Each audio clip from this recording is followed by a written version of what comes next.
Welcome, everyone. This was supposed to start out as just a small little local thing, and it blossomed into a major party. So I'm glad you're all here. We have people here from 40 counties in North Carolina, which is... So the very first thing that I would like to do is thank our sponsors. They all came through to chip in some extra dough to allow everybody to come. And of course, the Duke Center for Science Education, for which I am the director, the Duke Institute for Brain Sciences, which helped to put this on, the program in education, as well as the medical school, the nursing school, and Department of Psychiatry and Behavioral Sciences, and our great Office of Durham Regional Affairs. So thanks to them, we've got seats, we've got lunch, we've got substitute pay for our teachers, which is probably the only thing that got you all here in these seats, I know. I've learned from doing things with teachers that that's the magic potion, right? Okay. So,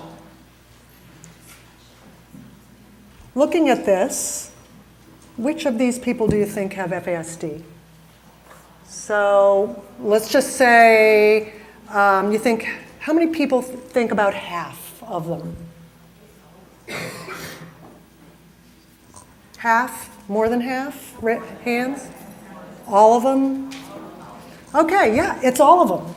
So you can't tell by looking at them necessarily. So FAS is the one that you probably have heard about, fetal alcohol syndrome.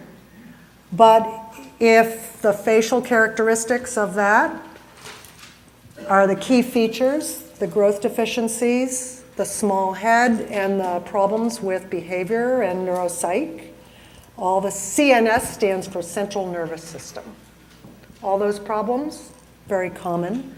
If there are some of those abnormalities, we consider that partial FAS. They could have that or growth deficiency.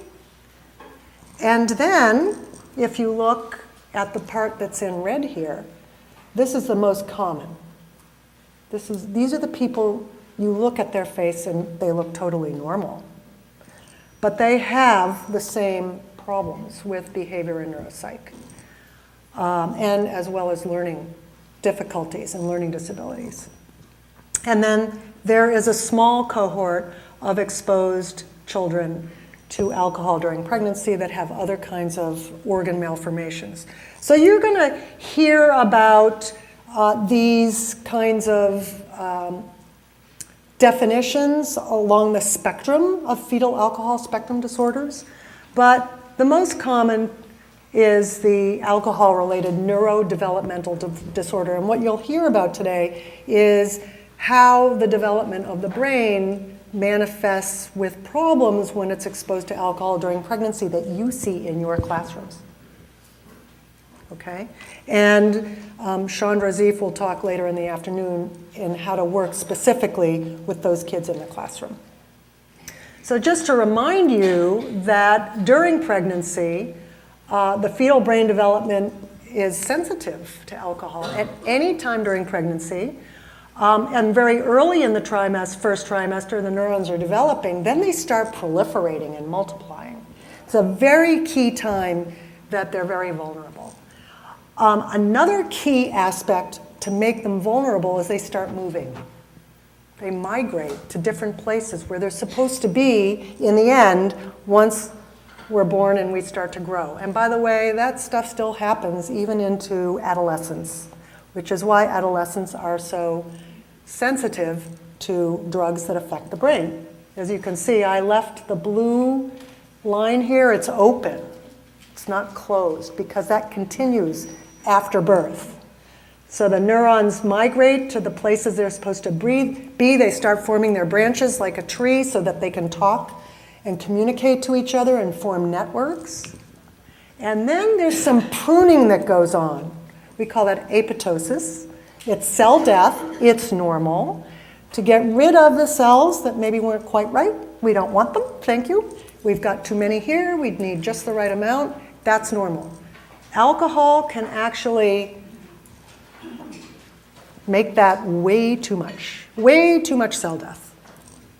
And that you can see is in the 3rd trimester. So there's no safe trimester in terms of what alcohol can do. And we'll talk a little bit, I'll mention about myelination, the wrapping of the white matter around the long neurons to help the electrical impulses move faster so we can think better. I actually made this with the help of my postdoc, Dimitri, who you might have met over in the parking garage helping you get in. We took a review paper of fetal alcohol spectrum disorders and put it in one of these word cloud things. And I just loved this, took us about 15 tries, because it just made all the right words pop out that you're going to hear today. And I am sure you all identify with this in terms of problems you see in your classrooms. So we're going to talk about that, what we know. So I'm going to give you a little bit of, teeny bit of science, just to give you some background. So we can actually see things inside the brain. Remember I told you that most of the children with FASD, you can't tell by looking at them. But if you could peer into the brain, you could see things that aren't quite right. Everything from structural problems to connections that are not quite correct. And I just thought I'd show you some interesting pictures. See if I can turn the lights down for a second. I don't know if John can do that back in the thing there. But if you look on the right, these are children. The top child is a child that had no alcohol exposure. And if you look right in the middle, you see a little red part? That's where the neurons cross over from one side to the other, and that's white matter, okay? A very important area of the brain, very much involved in executive function and working memory. Also visual and motor tasks, depending on what part of this red part is affected. And we can mimic what we see here in animal models. So scientists that do experiments have a mouse looking at the side view of the brain. You see the red area right there with the 3 white arrows? Same place. It looks exactly the same. And then what they did, the scientists gave the mom mouse a binge drink once in the 1st trimester. And you can see a thinning right in the middle there. If you look really close, you can see the thinning of that area that's in red. And in the child that has FAS, you see the exact same thing. You see the difference between that and the top one? And then on the bottom row, here's another mouse, child mouse, that has even more gone. So you see 2 very different, one's much more prominent in terms of loss of neurons in this area, and you see the same thing in the child.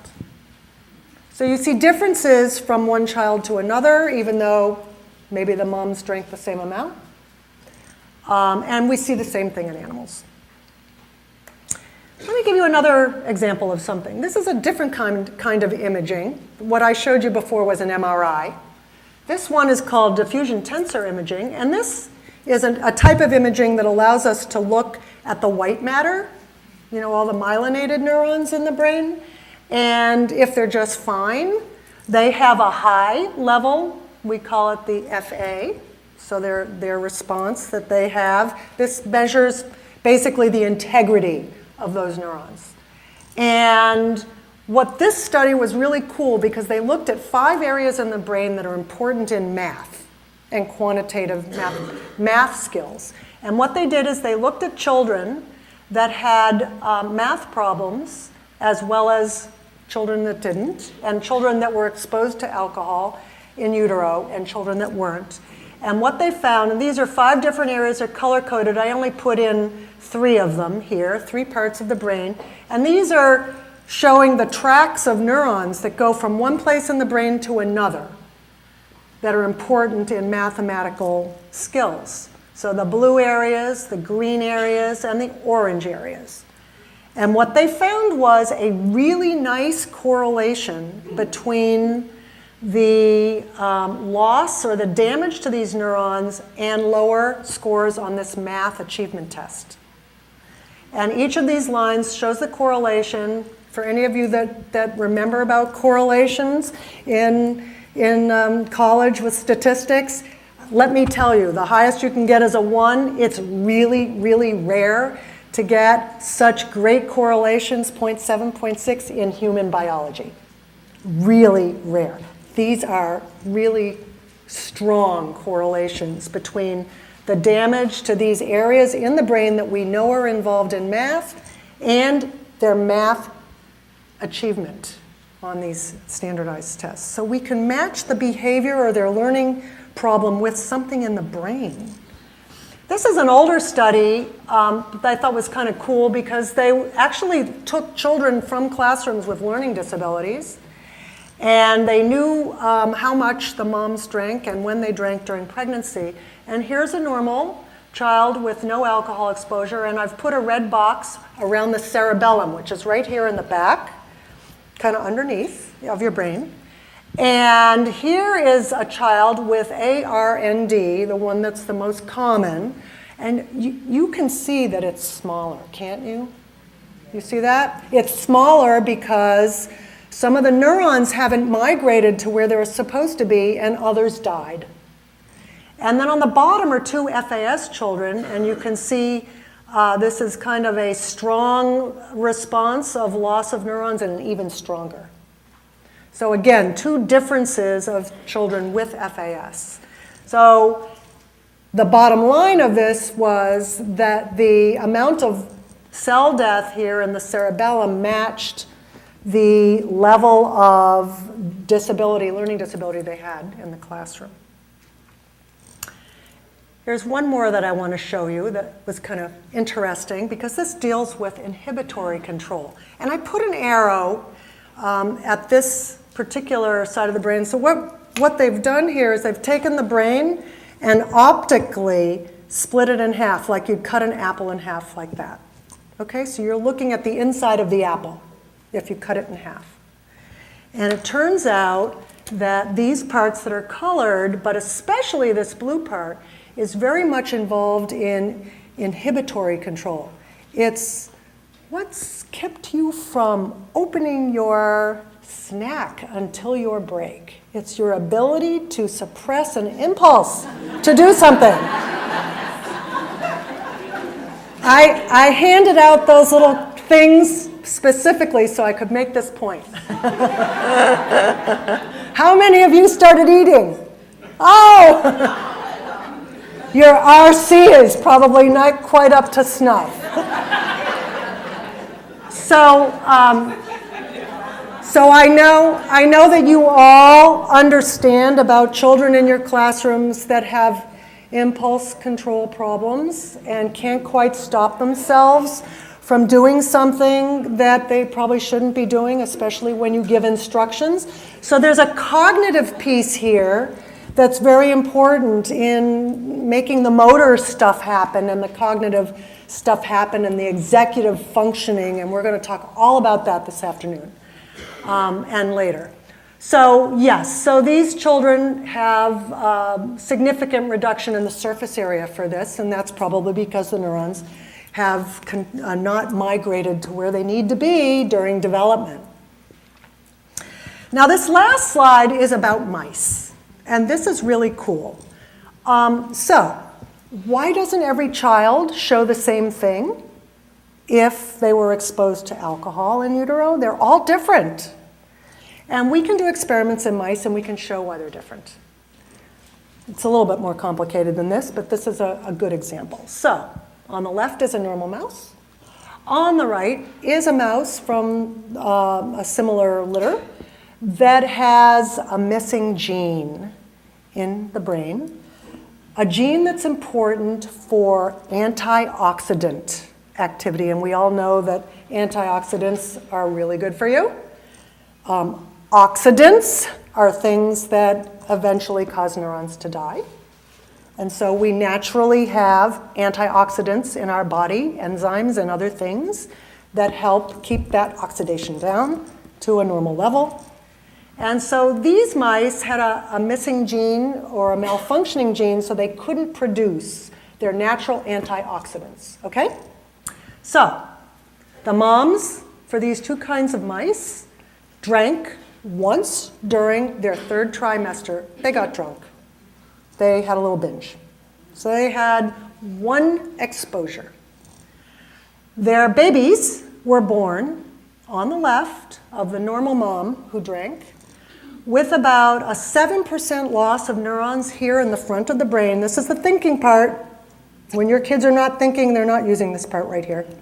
It's more than that, but this is a big part.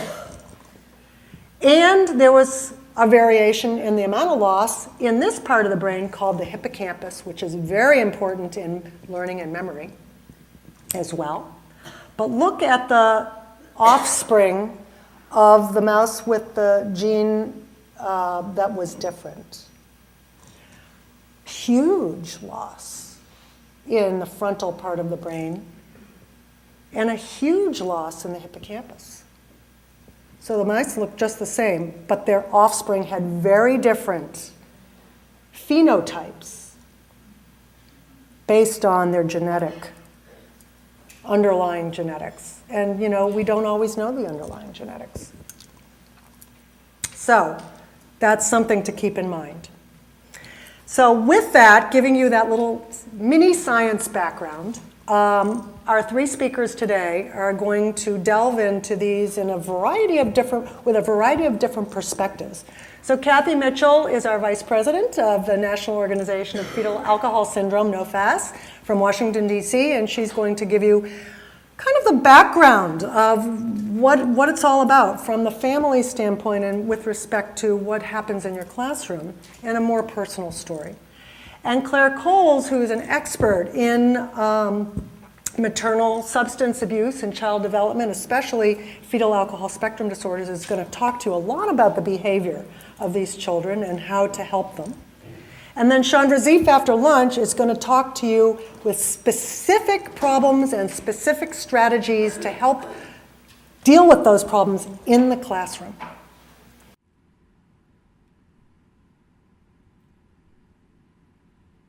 Good morning, and thank you all for coming. It's really exciting to see everybody here, and I'm happy to have the opportunity to talk to you. I'm very short. I'm shorter than Kathy, so can you see me at all from back here?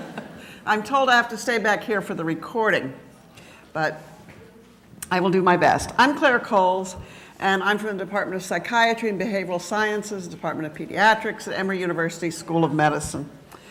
And I want to acknowledge that the research I'm going to talk about has been supported by the Centers for Disease Control and Prevention and from the National Institute of Alcoholism and Alcohol Abuse.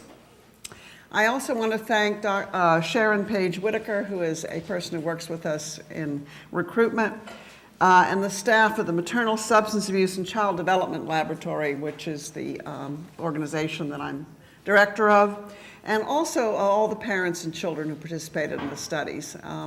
They have been wonderful. I would also like to state that I have no conflict of interest and make absolutely no money from any of this, but regrettably.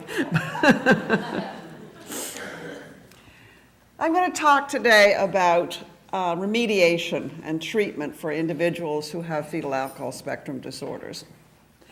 And I'm going to talk from the basis of the neurodevelopmental disorder and how that impacts learning and behavior in the children and how we can approach that. And I want to talk about what causes neurodevelopmental disorders in children with prenatal alcohol exposures. There are a great many things that contribute to the kinds of problems that you see.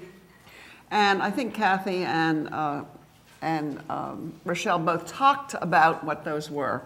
One is genetics, and we know that many people who have FASD have a family with a history of substance abuse.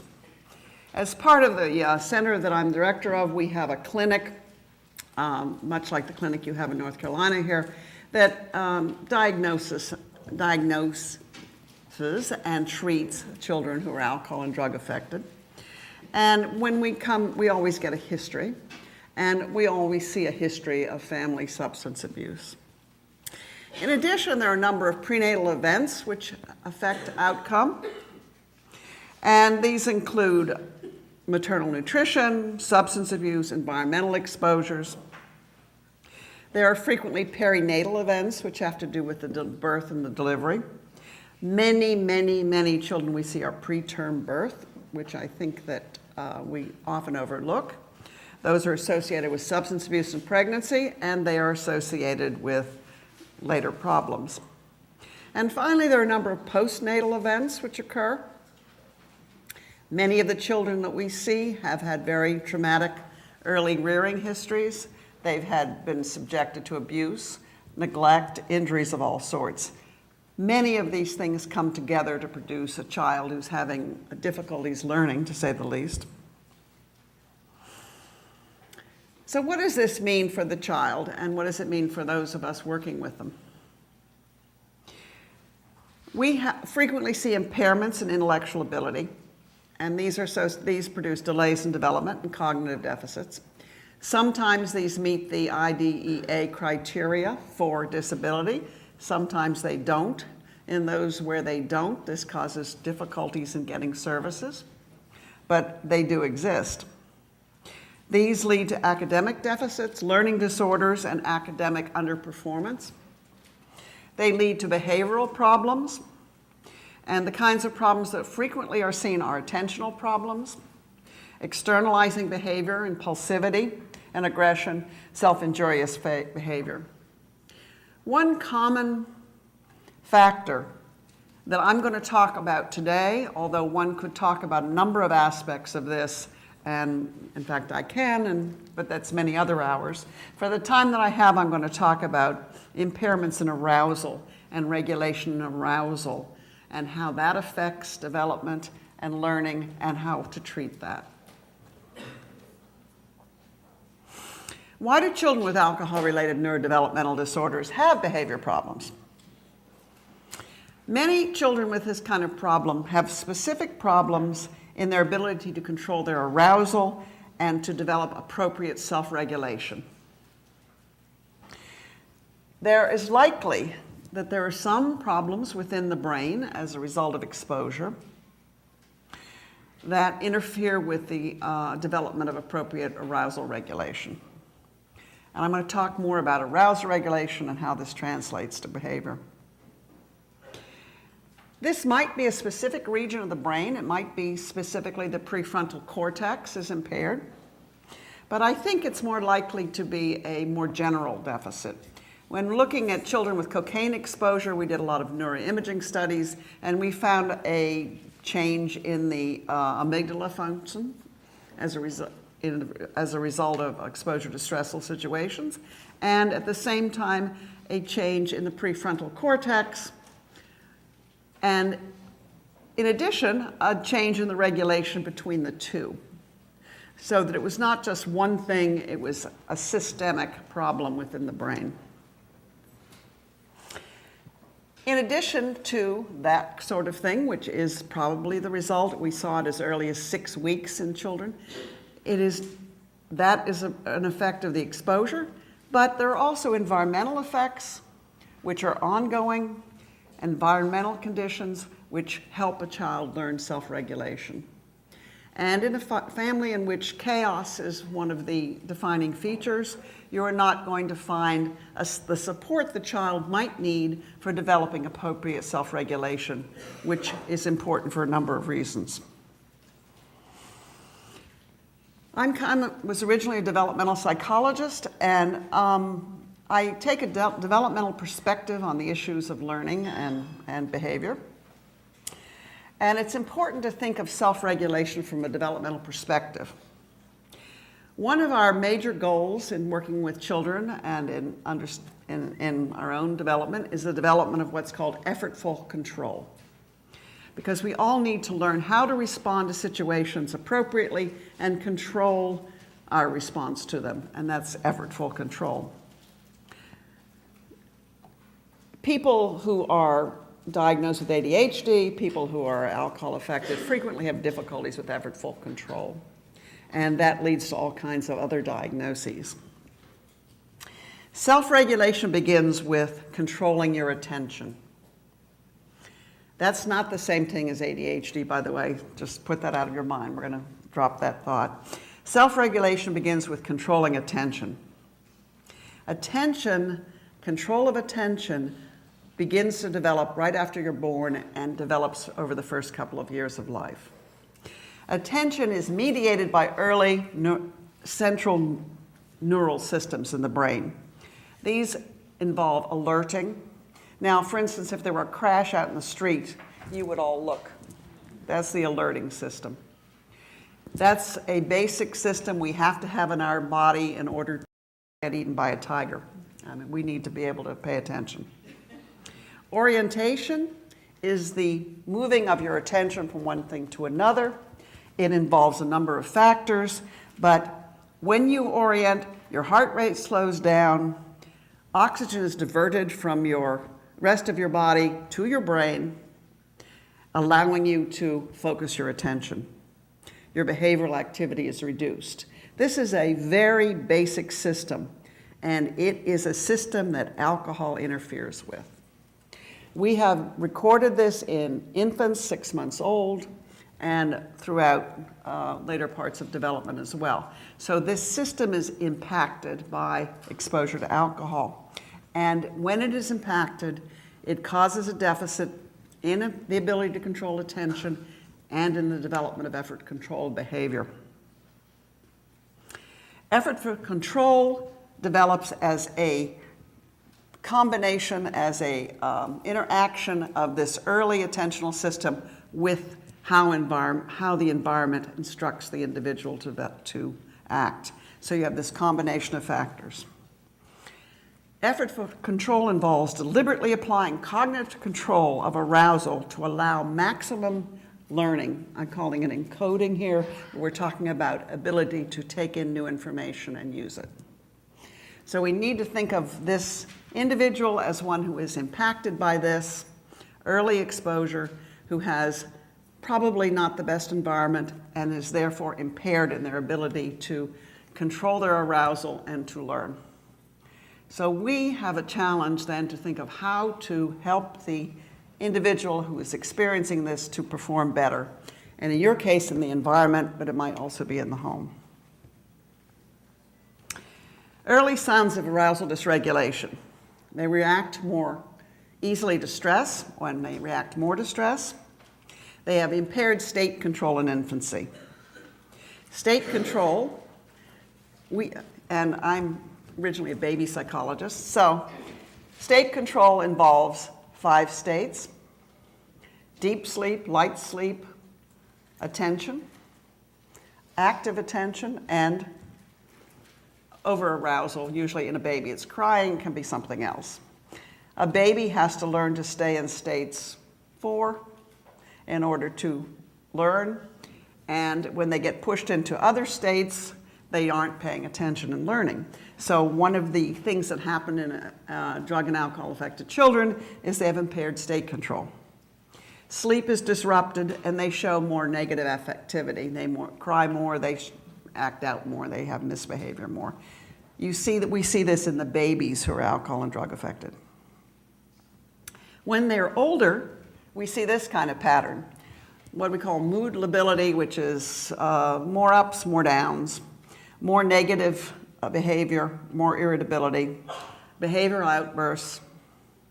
And because of all that, difficulty in encoding new information. When you're in the middle of throwing a fit, you aren't learning anything, right? Difficulty shifting attention.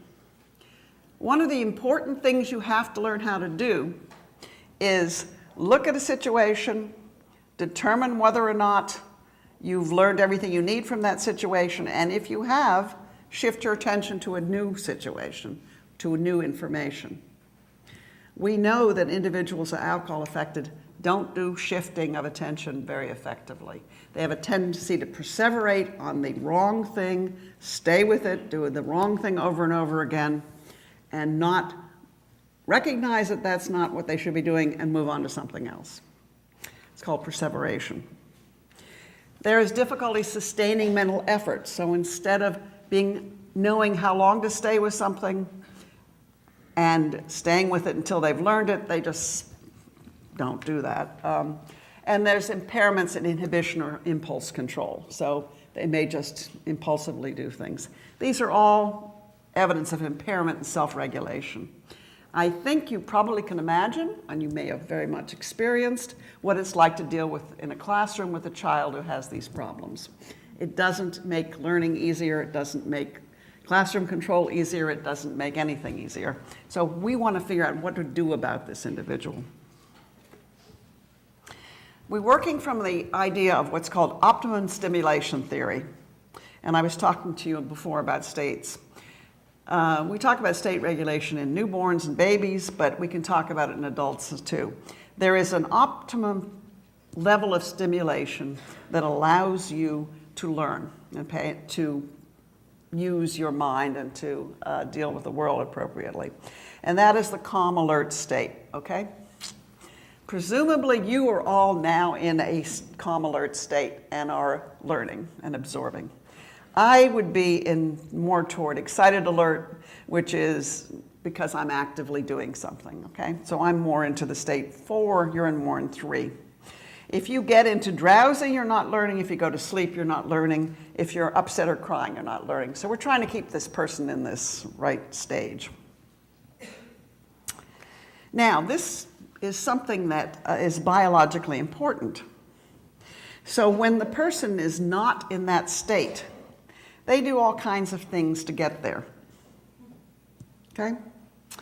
If they're overloaded and they're really upset, high arousal, they'll have a tendency, they'll have more disorganization, they'll tend to pull away from the situation in order to calm themselves down, their attentional focus will shrink, and they'll get increased into this repetitive behavior. That's from over-arousal. Now, children with alcohol effects will do this. Autistic children do it too, because one reason they withdraw is because they are too stimulated. It may not appear that way, but the way their brain is working, they can't. And the reason they avert their eyes is to avoid stimulation. They can't really cope with the effect of the social interaction. Children with alcohol effects do slightly different things, but they will also do things like the repetitive behavior to avoid the overload. The other thing that happens is when you don't have enough stimulation, you'll do things to get more. So you may act, and the ADHD children, strangely enough, have problems with this. And one reason they are actively acting up is because they're increasing their stimulation. And the reason that they benefit from stimulant medications like Ritalin is that increases the dopamine in their system and therefore the stimulation in their brain. So the underlying reasons for the behavior may differ, but it's important for you to understand what they are in dealing with an individual child. Given that we're dealing with this kind of individual and this kind of problem, we need to figure out what to do about it. Unfortunately, with fetal alcohol spectrum disorders, there is no medication that cures the problem. I wish that there were. It would be nice, but it isn't true. So we have to try to go to the behavioral realm to find a solution. And what we have come up with is something called metacognition, a metacognitive strategy. And maybe metacognition is a strange term, but what it means is thinking about thinking. And it's essentially a higher order cognitive skill. Metacognitive regulation is important for self-regulation and control of arousal. And it includes planning, monitoring, evaluating what you're doing. So when you're thinking about how you're doing, thinking about state regulation, you have to be thinking, what do I want to do? How do I want to do it? What elements need to go into my plan? Am I doing what I think I'm doing? And did what I tried to do work? So that's a metacognitive procedure. And we want to think about how to get people with FASD to apply such procedures to their life and to their academic functioning. So how do you do this? I'm going to tell you about two programs we've developed at Emory, which take that theory and apply it to different aspects of life. The MILE program applies it to mathematics learning, and the GoFar program, I'll tell you about afterwards, applies it to everyday life, adaptive functioning in the home. These have both been programs that have been through clinical trials in both cases. We know that they work, and teach you. One of the big issues that we regularly see in the academics of individuals who are alcohol affected is math disorder. And there are a number of reasons why that occurs, which I don't have time to really go into, although here's a chart showing why people have math difficulties. One of it is damage to the part of the parietal lobe where mathematics seems to occur, or at least some aspect of mathematics. And it produces a deficit in numerical and quantitative processing, and you get developmental dyscalculia as a result. And we have done some research with individuals who are early young adults and found that that particular part of the brain is not working the same way as it is in people who are not exposed. We also know that deficits in the frontal lobe of the brain, or the area which is responsible for planning and organization, produces deficits in executive functioning in children, and that also affects math and attention. So there are a number of different ways in which you can get a math disability that associated with alcohol exposure, but this is one of the things that comes up quite regularly. That being the case, we, as part of a program the CDC did, developed a math program that we use with school-age children who are alcohol affected. These are the kind of problems that we saw in those children. They had problems with subsidizing and magnitude, so that they apparently, from birth onward, they have a problem in this area, in that, for instance, most of us, and most mammals, in fact, can tell the difference between 2 and 3 without having to count. They could just tell. Rats can do that.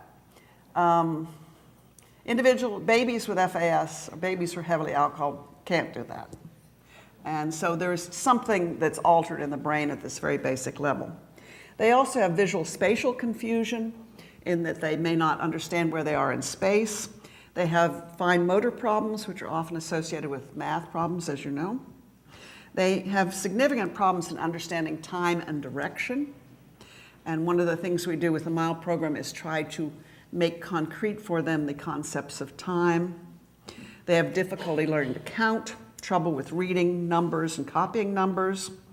They confuse adding and subtracting. They don't seem to understand symbols efficiently. They have difficulties with number lines and difficulty in organizing numbers on a page for adding and subtracting. So we found all of these kinds of problems in individuals we worked with. It's not just a problem with math skills. Math is a marker here for underlying core deficit, interfere with learning in all these areas. And these core deficits impact motor skills, arousal regulation, visual spatial skills, and learning. We can teach those things. And one of the ways we found that we can teach it very efficiently, in fact. We did this through what we call the MILE program, which is the Math Interactive Learning Experience. If you're interested in knowing more about MILE, you can go online at our website and connect up with that. We have every year we do a training for teachers and parents in Atlanta. We also will be happy, because it's paid for by the CDC, to send you copies of all the manuals associated with MILE. They're free. They involve parent education, MILE instruction for the child, training for the teacher, and we also have a train the trainer curriculum. The goals of the program initially were to support, educate, and empower the caregivers of the children, to achieve learning readiness in the children, that was the behavioral arousal component, which I mentioned before, and to improve mathematic achievement in an area was known to be a deficit in this group of kids. When we evaluated the effects of MILE, we began with children who were recruited from an outpatient developmental clinic. They were between 3 and 10 years of age. They were at risk for the math disability. And one of the things we wanted to be sure of was they were in a stable caregiving environment. Many of the children we worked with were not in a stable caregiving environment. They had to be there for 6 months and projected to remain for another 6 months. That's what passes for stable caregiving in the kids that we see. They had to have evidence of alcohol-related physical features so that we could give them a diagnosis of FASD. This is not the kids who don't have the physical features, it was only the kids who had at least some physical features. There's no reason to suppose this wouldn't work with other children as well, but we wanted to be able to prove to the scientific field that this was in fact alcohol-related. And we did not allow children with other major diagnoses, so if they had a diagnosis of PDD or autism, we didn't include them. The design was this. We had a recruitment phase, and anybody who was recruited and wanted to participate had to go to a parent workshop, 2 of them, to learn about FAS and about behavior management of children, because there were a couple of reasons. We wanted the parents to know that, but also we wanted to make sure they would really stick with the program throughout. If they agreed to do all of that, then they were pre-tested, and I'll show you what we did. And then they were randomized into either a standard educational intervention or our math intervention. We went through the treatment, which I'll describe, and then we had a post-test immediately afterwards, and then we came back 6 months later and tested them again to see how effective we had been. In terms of our measures that we did pre and post-test, they included academic measures. We used the Key Math, the TEMA-2, which you may be familiar with as teachers, which are measurements of basic math skills. For the younger children, we use math components of the Bracken and a number writing measure. For behavior, we use the Achenbach Child Behavior Checklist, both the parent and teacher forms. We ask about satisfaction on the part of the people who were participating in the program. And then again, we administered this pre and post 4 weeks and then 6 months out. The parent workshop included two elements. One was understanding FASD in the educational system, because many of our parents didn't understand what their rights were under the education laws. They didn't understand a 504 plan. They didn't understand special ed and so on. So we had a couple-hour workshop. One was about how does alcohol affect your child's learning ability, and also what to do to get the services they need. The second workshop was on behavior management for your child. Again, you're welcome to these workbooks, and we can send them to you if you're interested. When we looked at behavior problems at post-test, and this worked for both the parent and the teacher, we found that immediately after we completed the intervention, there was significant improvement in behavior, externalizing and internalizing behavior. And 6 months out, this persisted. We also found that teachers who had never experienced the workshop and knew nothing about this reported that the children's behavior was significantly improved, both immediately and particularly 6 months out, it got even better, which we were very happy about. The actual intervention with the child was like this. We had a direct intervention with the child component, and the goal was to improve mathematics achievement and to improve effort control of behavior. And these are a couple of elements from it. I don't know if I can. This is the curriculum, and this is one of the curriculum pages. I'll explain a little more about that. The components of the intervention were these, and this was given to half of the sample. There was a parent caregiving training in addition to what we'd done with the workshop. And so there was a manual about math development and FAS, and then we did individual discussions with the parents regarding implementation of home math stimulation activities. So they got homework, essentially. The child had 6 weeks of individual tutoring using the curriculum, And there was an IEP developed for our 6 weeks, and there was one-on-one tutoring sessions with the child. In addition, we went to the child's school, and there are 26 school systems in the Atlanta metropolitan area. Isn't that amazing, 26? So we had actually thought originally we would work with each one of the school systems, then we realized those 26 school systems was not going to happen. And we were a little hesitant because we thought probably the school systems would say, who are you, why are you here, and go away. But we were actually, we went to all of them. A special educator went to talk to each teacher of each kid, and we found in 24 of those systems, they were very happy to see us and welcoming. 2 of them didn't care for us much, but we gave the teachers a manual regarding FAS. We told them what we were doing with our IEP, and we discussed what activities the child would be experienced in our tutoring program. As I said, the vast majority of teachers were delighted with that and found it very helpful. We used a number of different methods in our way in which we intervened. We used an active learning model using what's called a mediated learning technique. This is the FAR technique I'll tell you about. We used a lot of visual materials and hands-on materials to aid in teaching math. We took the theory that these were people who did not learn abstractly very well. They needed concrete, hands-on, I'm touching this kind of thing. And we individualized the whole experience of the child based on their particular, where they were.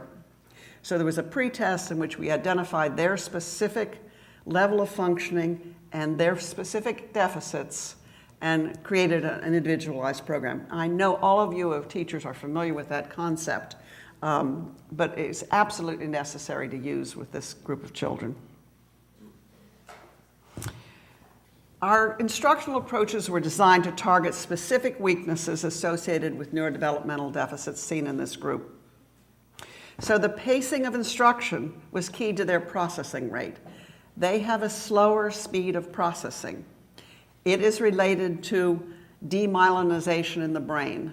The white matter in the brain that's supposed to ensure that things move quickly in the brain is reduced in alcohol-affected individuals. They don't process as fast. So if you give things to them quickly, they're not going to get it. It's going to go past them. Okay? If you say it once, they aren't going to get it. If you say it twice, they aren't going to get it. You have to say it over and over again until they get it. Now, what we did find is once they got it, they got it. So it wasn't a question of not eventually understanding it. It's just that you had to do it differently. We had to do frequent review and repetition. Their working memory is impacted negatively. Their encoding ability is impacted negatively. That's the hippocampus. And their speed of processing is impacted negatively. So you have to accommodate to that. We use manipulatives to demonstrate spatial concepts. And we limited interference so that we didn't try to present multiple concepts at once. We presented one concept at a time. We didn't do anything that would confuse people. We did guided mediation to facilitate thinking and concept formation and to provide immediate feedback to adjust learning. And that's the metacognitive technique, I'll tell you. That's called FAR. It's a modified version of the plan, do, review methodology, which you may be familiar with from the high scope program. It's a very good technique. It works with children and has been demonstrated to work well. We modified it a little bit for the specific needs of the alcohol-affected individual. We also did number writing instruction because we found because of fine motor deficits, most of our children were not able to write numbers correctly. And therefore, when they tried to read the numbers they wrote later, they didn't know what they were.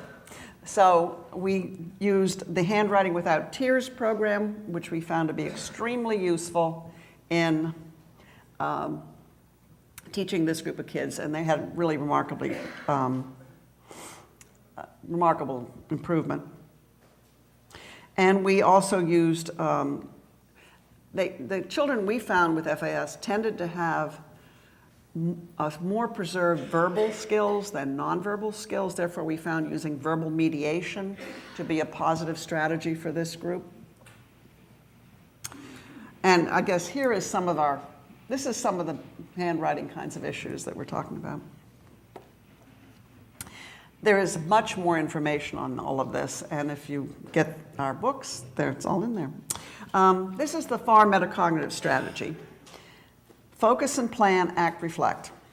So we say, for everything they come to, okay, here's a problem. When we get a problem, you don't just do something. You don't do it right away. You take a deep breath, you focus on what the problem is, and you plan what you're going to do. Then, when you have a plan, we made them do the plan. We didn't just tell them. We made them make a plan. Now we're going to do what we said we were going to do. And they do it. Now, let's look at what we did. What worked? What didn't work? And so on. So it is making them walk through this procedure. We did it constantly. So for each session, there was a FAR plan for the session, and then for each part of the session, individual part, there was another FAR plan for that. So there's macro FAR and meta FAR and micro FAR. So that it allows the child to get over and over presented this methodology for thinking about problem solving. By the way, this is a perfectly good method for problem solving in your everyday life in case you want to try it yourself. I was talking to my next door neighbor who's a Delta pilot about this, and he said, oh, that's what we do when the plane doesn't work.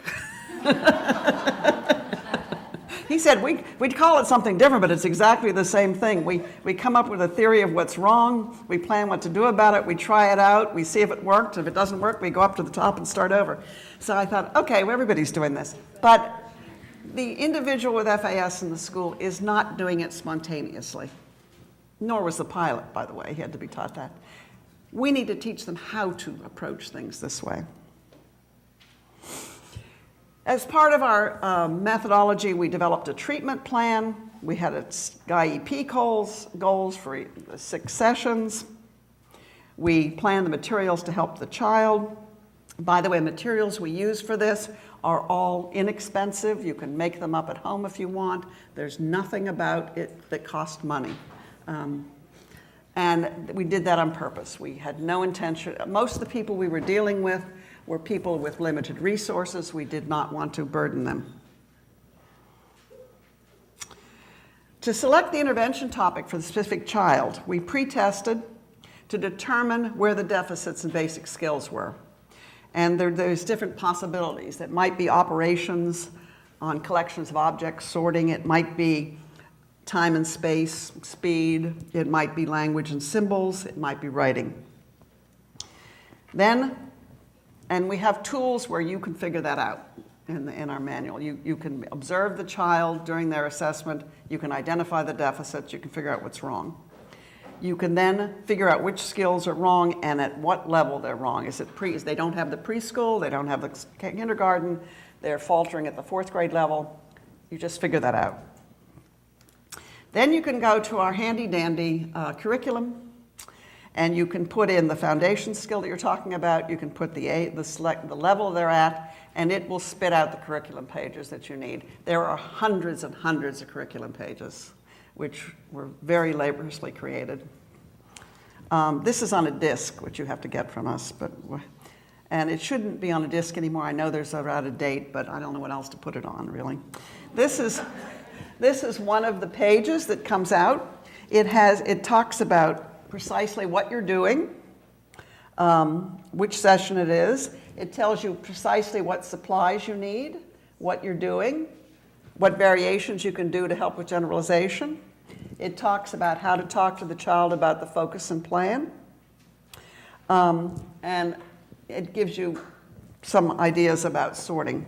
It also comes with a parent activity plan that you can send home with the parent to practice it some more over the week. So it's very concrete, organized, planned. Again, we are trying to make this as easy as possible for everybody doing it. What happened? When we looked at, remember, this, we're not talking about a huge amount of intervention. We're talking about 6 weeks, all right? When we looked at both immediate and 6-month outcomes for children, looking at their math on standardized tests, we found there was a significant treatment effect both immediately and at 6 months with this relatively small intervention. I am perfectly sure that if you could continue this for a longer period of time, you would have even more substantial effects. And this, of course, is in comparison to the children who did not receive the MILE program.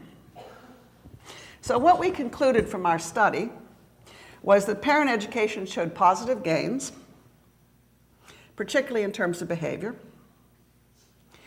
that the individualized intervention plan required scaffolding according to the children's learning needs, and that it was most effective when we integrated it with a school and family. That we needed a plan that supported growth in the area that was specific to the area of deficit. There's no point teaching them about Y if their problem was about X. And that it was most effective when we incorporated this metacognitive strategy. One question that came up was, okay, you're doing it in the lab and you guys, you know, can you do it out anywhere else? So we did do a mile in the community in second wave where we took it out into tutoring programs and private schools and other things. And we found that indeed it did work when other people did it, which was nice.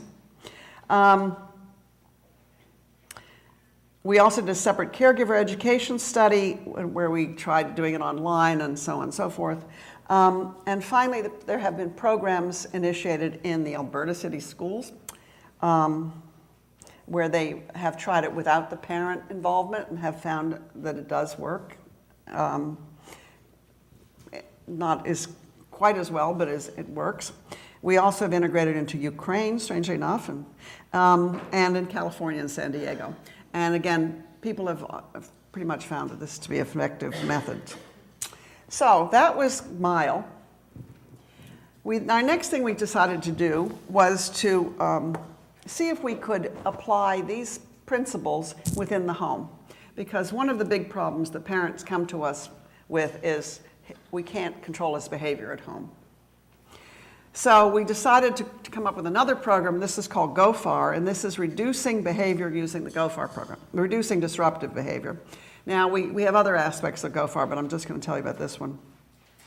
So similarly to the previous, we gave parents basic education about FAS and about behavior principles. And the whole point of the study was to teach the child to control this disruptive behavior.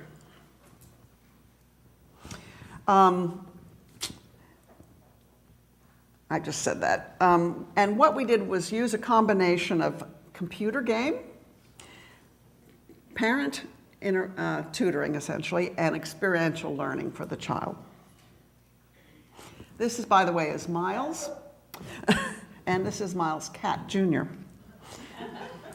And that's relevant because there's a whole computer game that they play.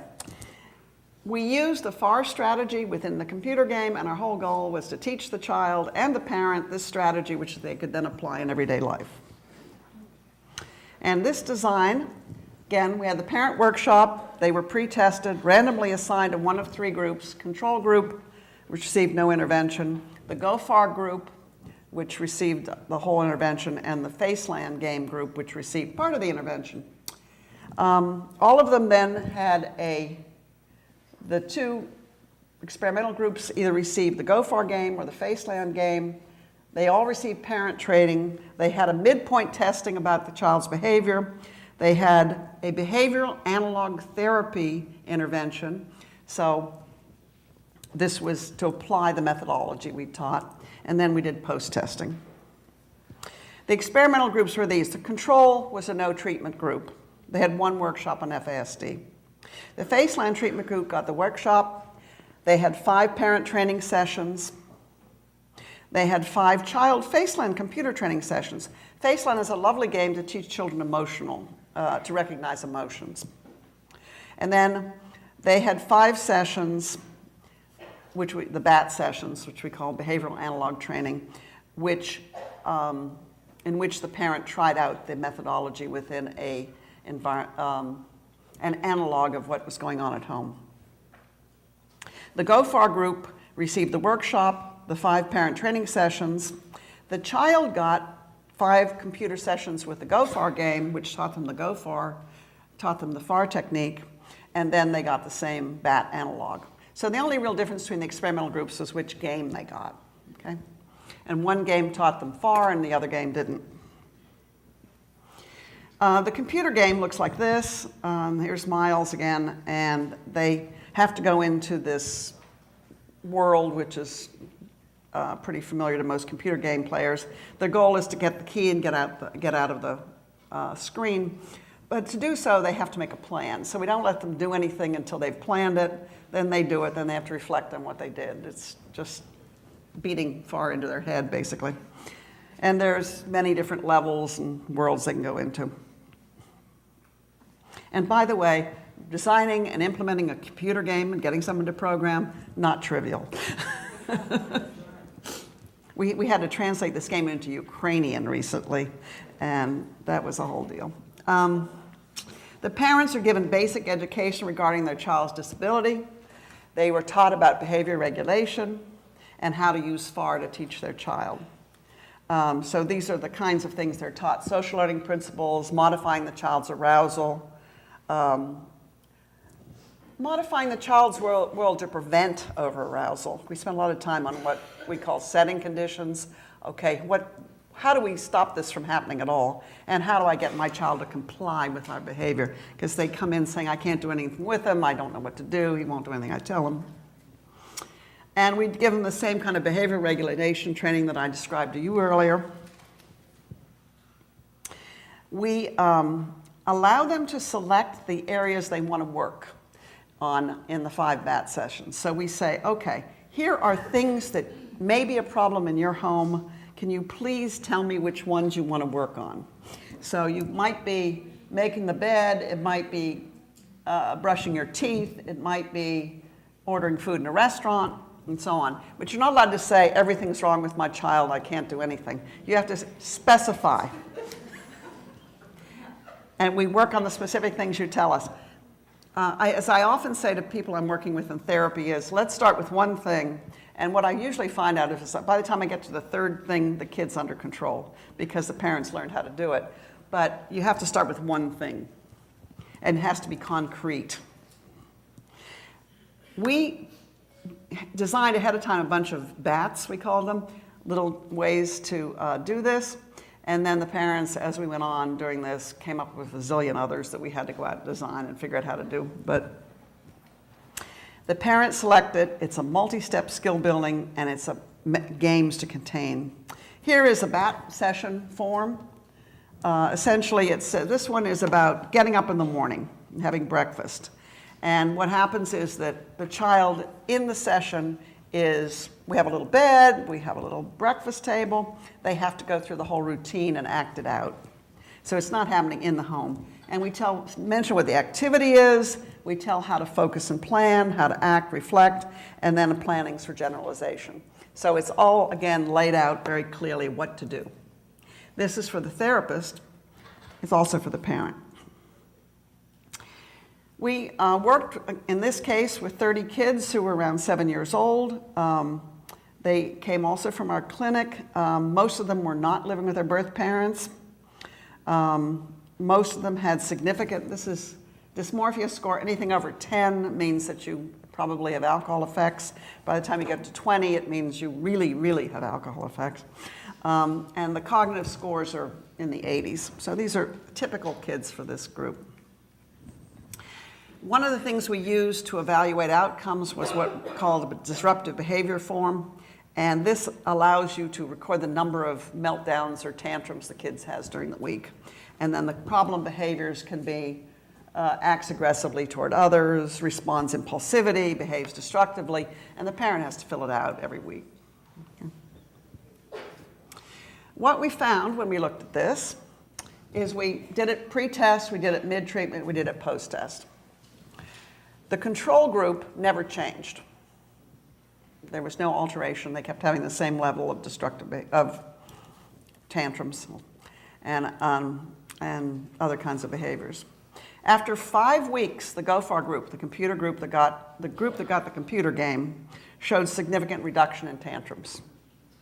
That's these people. And it stayed down. So they quit tantruming, they started behaving. After 5 weeks, the Fetal group, which didn't get the computer game, didn't show any change. After 10 weeks, because in the last 5 weeks they got all this intervention on how to do this, after 10 weeks their behavior was down. So no matter how they got the FAR technique, if it was through the computer game or if it was through the BAT sessions, we saw a significant improvement in behavior. We found that amazing. We were a little amazed that they got better from the computer game alone, but we were happy. So in conclusion, the FAR technique, whether learned through the computer game in 5 sessions or through the BAT sessions, led to significant improvement in children's behavior. Those who didn't get the FAR technique did not improve. So it appears to us that children with behavior problems, which are related to brain-based problems in self-regulation, can be taught self-regulation, and that those things improve adaptive function and academic function. I think parent involvement is probably very important. But that's my story.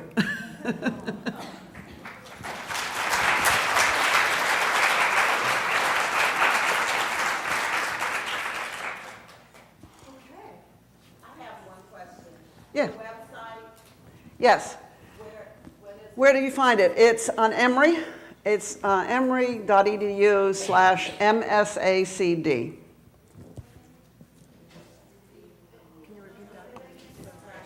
Yes, it's emory.edu/MSACD, which stands for Maternal Substance Abuse and Child Development. That lasted for 6 weeks on the first one you talked about, the mile from there. Mm-hmm. Was that once a day for 6 weeks? Once a week. Once a week. Wow. And we were Like an hour? an hour. It's a very small intervention. I'm convinced that if we did it every day at school, it would be, or even once a week at school. But you didn't do it. Kids came to us, yeah. Like the parent involvement part, that goes without saying. The parents were involved. Now, the people in Alberta have been doing this at school without parent involvement, and I think they did 10 weeks, and they found significant improvement as well. So it really did make a difference. But it's one-on-one. It's one-on-one. You have to be able to sit down with the child. You could do it after school. And really get them to focus and because it's very hard with a child. We have some lovely training tapes in which the child, is, and we just have this. It's African American postdoc, a guy, and he's like gently he's this great big guy, surrounding this child and keeping them calm so that they can focus. And it needs a certain amount of work on that kind of thing. We observed the child during their testing, and there's a form that you have, and then from that we wrote what needed, we called it an IEP, we wrote what needed to be done for the next 6 sessions. And that can be altered too. I mean, it may be that you get through 3 and you realize you're not going to get through all of them, but you work on it. The game? The game we're working on. We have a couple of students at University of Virginia trying to convert the game to something can go on your Android at the moment. Because the problem with games technology, which who knew? I knew nothing, is that the platforms change all the time. And so you keep having to review them and revise them. So we keep having to revise it, and we are in the middle of a revision. As soon as we're able to use it, we'll be happy to let you use it. Yeah. Do you, other than Ukrainian, do you have other languages outside of English? Where we could work with? I'm an ESL teacher, so I would love to be able to share this with a lot of Well, English and Ukrainian and Romanian at the moment, and it just based on who comes to us and says we want to translate it. And then you have to translate there's a lot of talking in the game and so on. We've translated the mild stuff into Spanish. So that's not a game, but it's all in Spanish if you'd like that. And that's Spanish and Ukrainian at the moment. But you're welcome to translate it if you want to, or if you can get someone to do it. Just to comment, I'm always looking for inexpensive ways to do things like that, or especially free. So because I'm a university professor, I always think about students who want to do, university students who want to do an independent study project. And it would be great. For a semester, who are interested in education, but may have a minor in Spanish. Mm-hmm. They would love to do a project like that. Yeah. So if you can partner with a local university that's near you and send an email to someone in education or in Spanish, et cetera, and say, you have a great, they love to do stuff with the community. So it's free, the student gets credit for it. It's like a win-win. Yeah, the mile's already in Spanish, so we could probably resurrect that for you, because we use that in San Diego. Yeah. Do you have any evidence on the effects of this program on students with below average cognitive ability, or any unpublished data that you can just describe? Well, they do. For the MILE program, we didn't let anybody below the IQ of 50 participate, but the average IQ was in the 70s for the MILE program, and for those people who were below 70, they were able to participate in it as well. So that's actually published data. And now what about the GoFAR program itself, the behavioral strategy? We don't have we have unpublished, lots of unpublished data. But the way the game was designed, I mean, the kids are 4 to 9, so if you want to use it with people who are more intellectually impaired, you can be used. It's just a question. It probably is not useful for kids less than maybe 4 years developmental age, but I would go by the developmental age rather than the actual age. That's helpful. How are you communicating with physicians to help physicians that help with early identification? How could schools better learn to identify or recommend someone take their child to a developmental pediatrician? Tell us a little more about that identification process. Well, I spend a lot of my time giving lectures to professionals and trying to make them aware of this issue. And so I talk to physicians and everybody else, teachers, and we go all over the state of Georgia because we're essentially supported by Georgia for this purpose. So that's one way, is just to go out and talk to people and hope that they pay attention. As far as, we do get a lot of referrals at our clinic from schools who have been concerned about a problem and noted it. So I think the only way we have found is just to keep talking to people. And we try to provide a service to the schools so that they don't see this as us coming in and telling them things that they don't know. Well, it's really fascinating because I'm interested in further information. Well, I would start, if you're having a behavior problem, which everybody usually can agree on, and say, we're having a behavior problem, let's address the behavior problem and see if we can use some of these techniques to address the behavior problem. And then sometimes you can get a handle on things that way. Thank you. You all done? Yes, okay, so, thank you. You're welcome.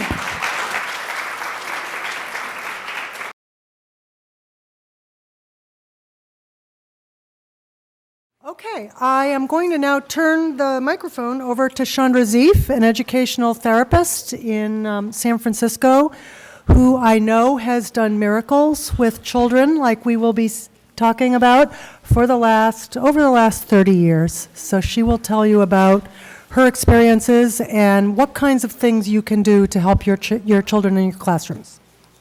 Hi, can everybody hear me? Okay, that's on.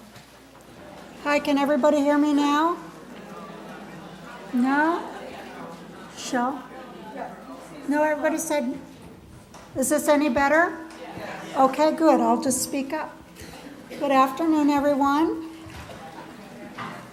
I'm an educational therapist, and before I was an educational therapist, I started out in Massachusetts working with students with emotional and behavioral problems at a residential day treatment center called New England Home for Little Wanderers. So that's where I got my training. And after that, I moved to California, was a special day class teacher for many years in middle school, and then I became a resource specialist. And I have worked with students in private school, in public school, and also in non-public school. And after I was a resource specialist for several years, I decided to go out on my own as an educational therapist. So I don't know if you all are familiar with that in North Carolina, are you? It's very big in California right now, and the Association of Educational Therapists started out there. It's basically working one-on-one with students, but also working with the families. And I have the opportunity now to go with parents, educate them, go with them to IEPs, help them make sure that their students are in the right placements. But I also get to look at what the students need and work with them one-on-one. And there is a therapeutic piece to it. It's not tutoring per se. So I'm very happy doing that and happy to be here to share my experiences with you. My objectives today is to provide behavioral learning profile of the FASD student and then to offer effective teaching strategies. And this is the guide that everybody's going to get, and I'm going to be talking directly out of this guide, various chapters that I helped work on with Rochelle. I want to tell you that FASD students, as we now know, we've talked about it already today, they are in our classrooms.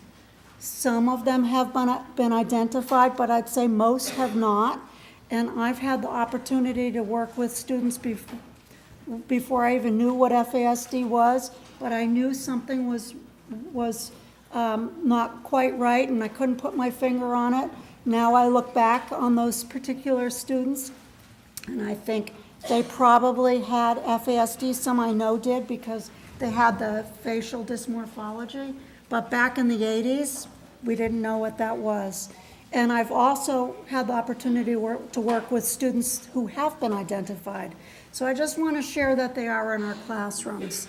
Most of the students do look like their peers and seem perfectly normal, but they do have a hidden disability.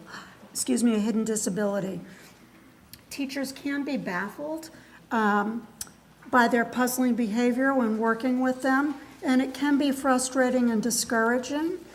Recognition of their disabilities and early intervention are critical in order to provide a meaningful and positive learning experience. These students do have a broad range of differences. Thank you.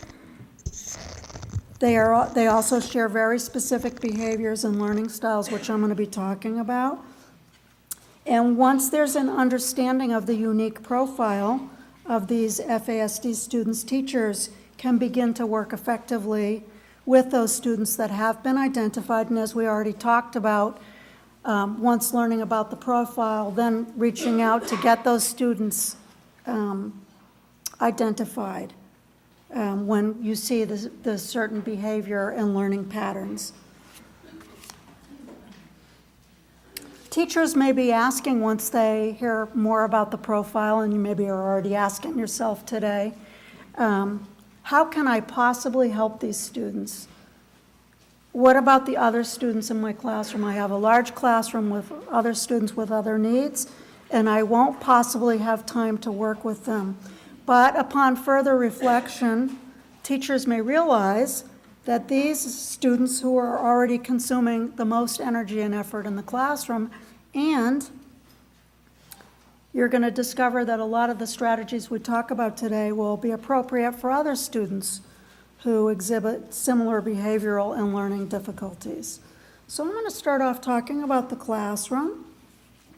FASD students have a wide range of intellectual and behavioral abilities and are thus placed in a variety of settings.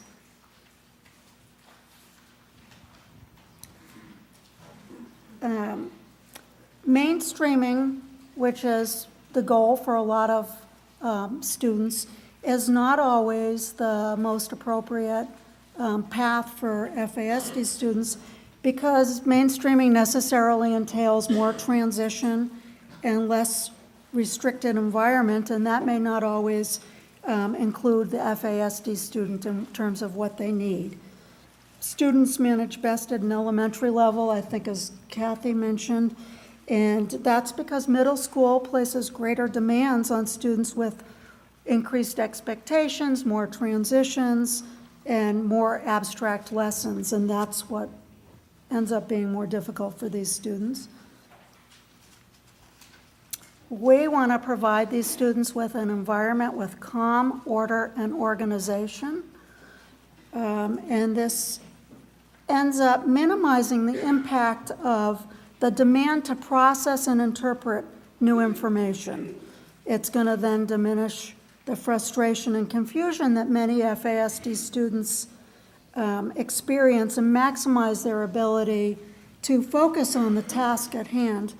A calm environment provides a sense of security. So I'm going to be repeating a few themes here. This is one of them. An FASD student cannot be changed, so the environment needs to be modified to encourage positive educational outcomes.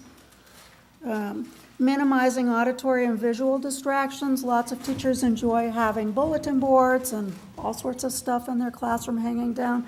These students do better with a lot less of that.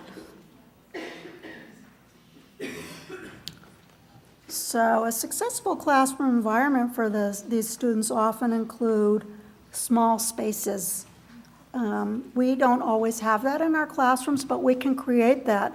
I had a classroom at a non-public school in San Francisco, so those were for students who couldn't make it in the public school. It was still part of the public school system. It was the last stop for them. They didn't make it in a special day class in a public school. So they came to this particular school. I had 5 students in my class, and I ended up having 3 carols specially built for that classroom, and it totally helped. So we can create small spaces, such as carols and work tables, and we can give them positive names, such as the office. The kids really like that. Learning centers and sitting at tables with other students can end up being distracting and require greater student management. Providing a defined space, such as traditional desks in a row, gives the students order and a sense of security. There are 5 essential teaching methods and strategies that I'm going to go over today. The first is a structured environment, which is a reliable order for the students. Again, this is going to help them with internal confusion that they have. If they can rely on consistent external structure so they don't need to exert energy interpreting their environment, it's going to help them focus. Teach them a few simple rules. I know when I started teaching, I was taught to make the rules positive, such as keep your hands to yourself. For these students, they need to have the rules be as concrete as possible. They need to be rules like don't hit. You want to provide picture cues with that. You want to practice the rules. You want to use the same language around the rules. Second, essential teaching strategy is a consistent routine. This has to be emphasized. A highly consistent routine allows students to predict their day and not be worrying about what's happening next. Again, this provides a safe environment, so students are better able to focus on their education. You want to post and review the daily schedule, so when they come in the morning, you can talk about what's going to be happening during the day. We want to have the schedule be predictable and as consistent as possible. And I'm going to be showing you a picture of this later on, but you can provide something like a linear clock that's highlighting the activities during the day and showing them with a visual what's going to be happening. You want to avoid change whenever possible, since that's frustrating and sometimes confusing. And so you want to assist students with transitions. Now, I've had to do this with lots of different students with emotional difficulties and other students who have various things going on. But prepare these students ahead of time for transitions. For instance, if you're going to be out. Some students really need to know about that ahead of time. You can provide a signal to them, a flashing of lights, a tapping of their shoulder, going up and standing next to them, ringing a bell. All of those things can help them know that a transition is coming. Keep presentations brief. Use simple language. This is, again, going to help these students focus and process information that's presented. And I think Claire mentioned this, too much verbal information. Students can become overwhelmed and then inattentive. Multi-step directions can be confusing due to sequencing processing and memory difficulties. So give steps one at a time. Use visuals when possible. Use variety, that's the fourth one. Here's a quote by a student. "Do not tell me what I cannot do. Help me find a way to do it." Variety is the optimal tool. FASD students often have weak auditory skills, and thus it's a good idea to pair oral information with the visual. Use multisensory learning, and I'm going to talk about this over and over, and that's the handout that I gave you is some of my favorite multisensory resources. You want to use multisensory learning because it's going to create multiple neurological pathways for these students to learn. And this whole brain approach maximizes understanding for them, maximizes understanding, learning, and memory, and it also eliminates the possibility of information solely being presented in students' weakest sensory modality. And use repetition. I know this has been talked about. It has to be stressed, so repetition, repetition, repetition. It's a key to teaching these students. A learning curve does occur through repetition, and I know Claire mentioned this with her program. These students do learn, but they learn slowly. So again, this cannot be overemphasized. So some creative, some successful teaching strategies use creativity, flexibility, and humor. A classroom can be structured, but allow for flexibility, and a routine can be consistent without being rigid or controlling. Learning can be fun and effective. And I would say of all my teaching tools, probably the most important is humor. Humor is a way to diffuse very difficult situations and at the same time nurture students and help them save face, I'd say.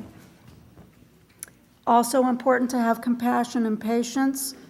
They're needed to encourage the FASD student. Many of these students want to comply, but their many disabilities end up interfering. You want to set them up for success, celebrate improvement. Here's a quote from a younger FASD student when they were older. Looking back, this boy said, "In grade 2, my favorite teacher gave me a reward for working so hard, a diligence award. I kept it, I still have it." And as we talked about before, it's important to work as a team. Teachers must let parents know that they're allies and that they're not judging parenting skills. FASD can cause a lot of chaos in the home, and parents need to know they're part of the team with the teachers and all the other specialists that are working with these students. Learning issues. This is a varied population, crosses socioeconomic background. IQ scores have a wide range from the 20s all the way up to 120.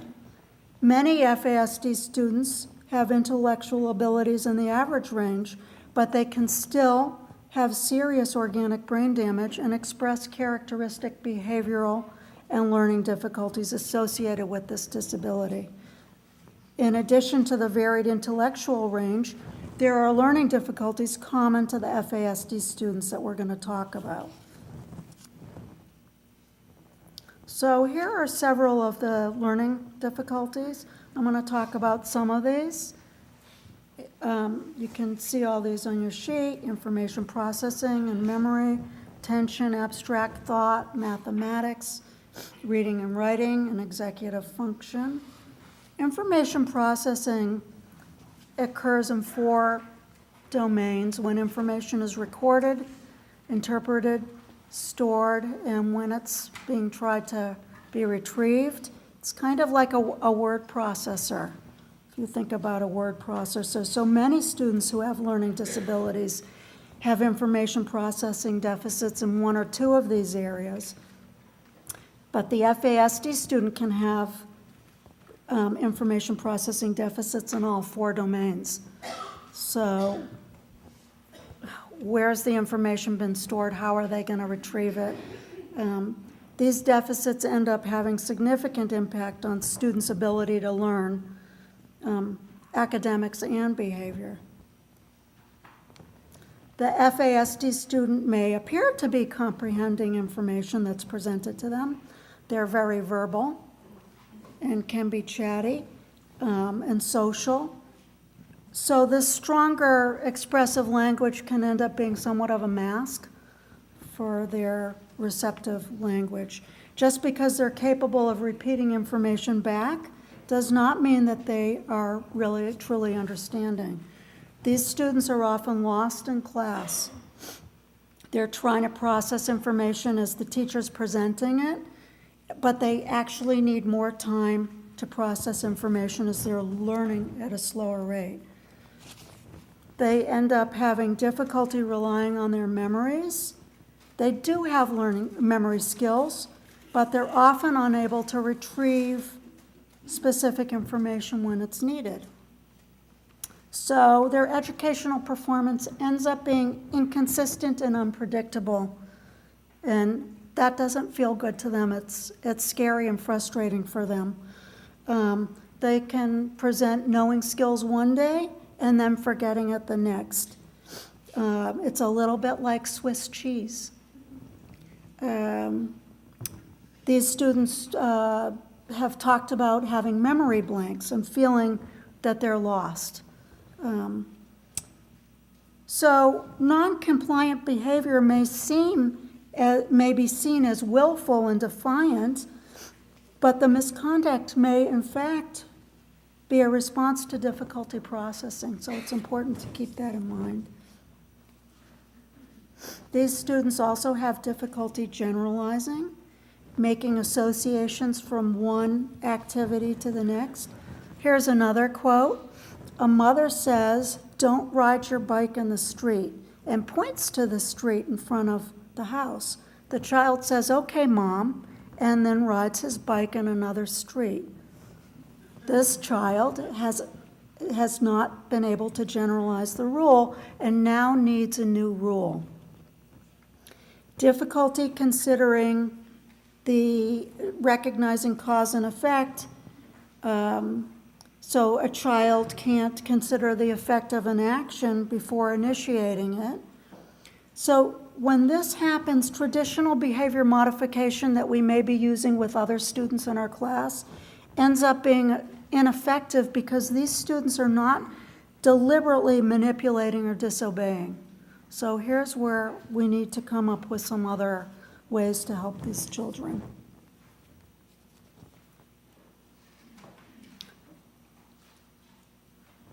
Here are some teaching strategies for information processing. We've already identified that these children need extra time to process information. They learn at a slower pace, so we have to give them more time to take tests, to complete their work.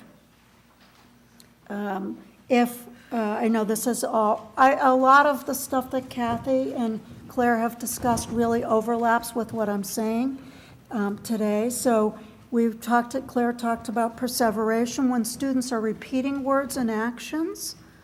This is signifying that they're on overload. So we need to decrease the information and decrease the stimulation. It's good to use a step-by-step approach using the same sequence, practice, reteach, and overlearn. We're trying to make the abstract process of sequencing as concrete and visual as possible. We can use photo stories, we can use songs with actions, we can suggest writing certain things down, like lock combinations, if they have those, or phone numbers if needed.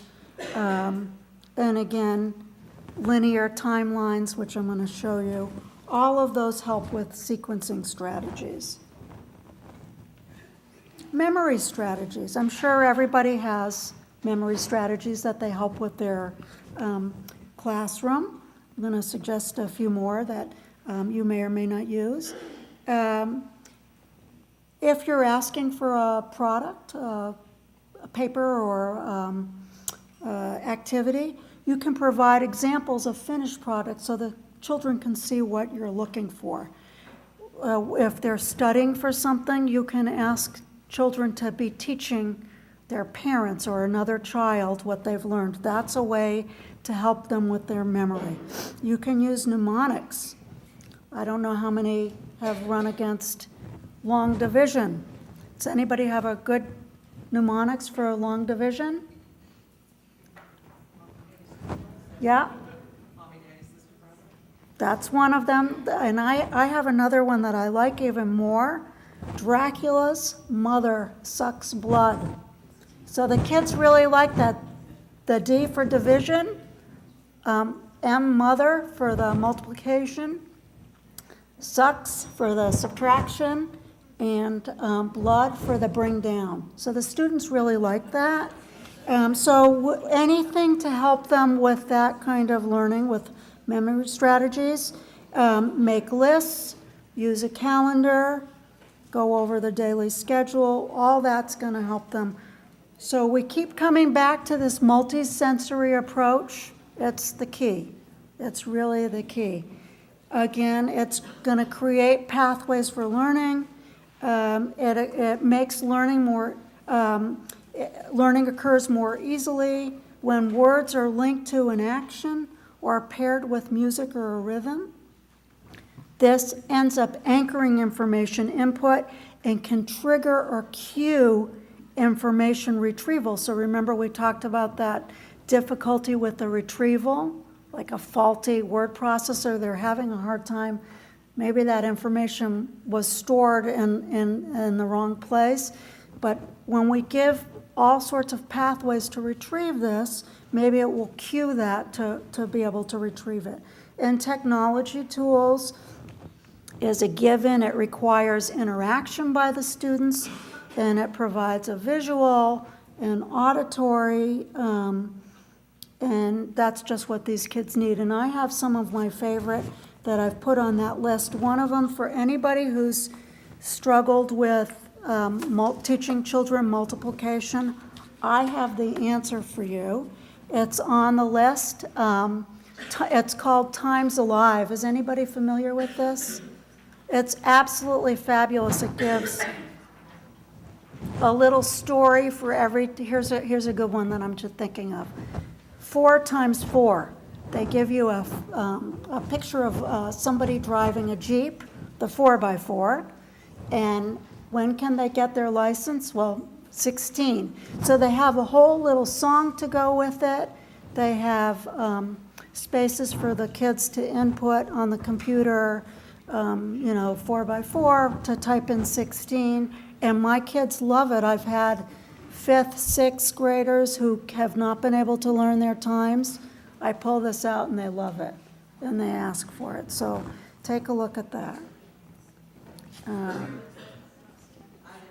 Times Alive, it should be, let me look at the end and see if let me look real quickly. It should be under math. Let's see. Okay. All right. You know what? I'm not seeing it for some reason. So just if you write Times Alive, I don't see it. So if you write Times Alive on your sheet, you should be able to pull it up. It's not free, but it's very inexpensive. It's under, I want to say it's under $10. And it does come with a little, you can order a little booklet separately. You don't need the booklet. You just need the CD. Yeah. You should be able to find it right online. Let's see. Here's a quote. I have to write everything down in small steps or else I'll forget how to do it. I used to get in trouble for cheating at school, but I wasn't cheating. I just needed to look at my book to see how I did it before. I just couldn't memorize things the way others did. So this really gives us an insight into what's happening with these children. Oops. Before I talk about that, I want to give you another teaching strategy that's a quote that's addressing the difficulty processing information. I think this is so key. One student regularly had difficulty in the cafeteria. He was suspended numerous occasions for breaking the cafeteria rules. When he was asked to tell someone the rules, he could state them. When he was asked to demonstrate, he understood them. When he was asked to demonstrate, he understood them. He became teary-eyed. He did not know where to sit or what to do with his tray. The counselor helped him role-play different cafeteria scenarios and showed him where to sit and where to get his tray. Then she took photos of him doing things the correct way in the cafeteria so he would have them as a reference. So you see, there's this whole disconnect with what's really happening with this boy not understanding, how it's being misinterpreted, and then what the strategy is to help with the role play and the demonstrating, and then to give the visual with it that can be looked at because of memory. So all those pieces, and then this boy had the support he needed. And it reminds me, not that these are FASD students, but a couple of other experiences I've had as a resource specialist, just in terms of misbehavior and how we misinterpret at times. I had a little boy in 3rd grade once at a school who stole lunches, and they wanted to suspend him. And I said, wait a minute, let's find out what's going on here. Well, it turned out he wasn't being fed at home, and we ended up having to get social services involved. So instead of going to the idea that it's misbehavior, I had another boy in 5th grade who we did a big student study team on him. 5th grade teacher was complaining he wasn't listening, and they wanted to do a whole behavioral intervention, and one of my suggestions was, let's make sure his hearing everything is okay with his hearing. Well, they got a hearing check. One ear was 100% blocked, and he went in for surgery. So we have to remember as teachers, it's our job to be questioning. When it's looked at as misbehavior, let's look at what all the possibilities might be to get to the bottom of why this is happening. FASD students are at high risk of attention deficit hyperactivity disorder. Children with specific learning disabilities have a higher than average risk of also having ADHD, specifically the inattention, and they're up to about a 20 to 40% rate. But FASD students have about a 75% rate. And I'm going to go into this a little bit more. There's 2 separate distinct disorders. The FASD student has a distinct behavioral and cognitive profile from the other student that just has the ADHD. Here's a quote: "I just couldn't sit in my desk and concentrate. For me, being in a classroom was like being at Playland Park, or what Disneyland must be like. Too much to deal with, or to be able to focus." So this brings me back to thinking about the classroom, minimizing the visuals and the auditory and keeping things in an orderly fashion.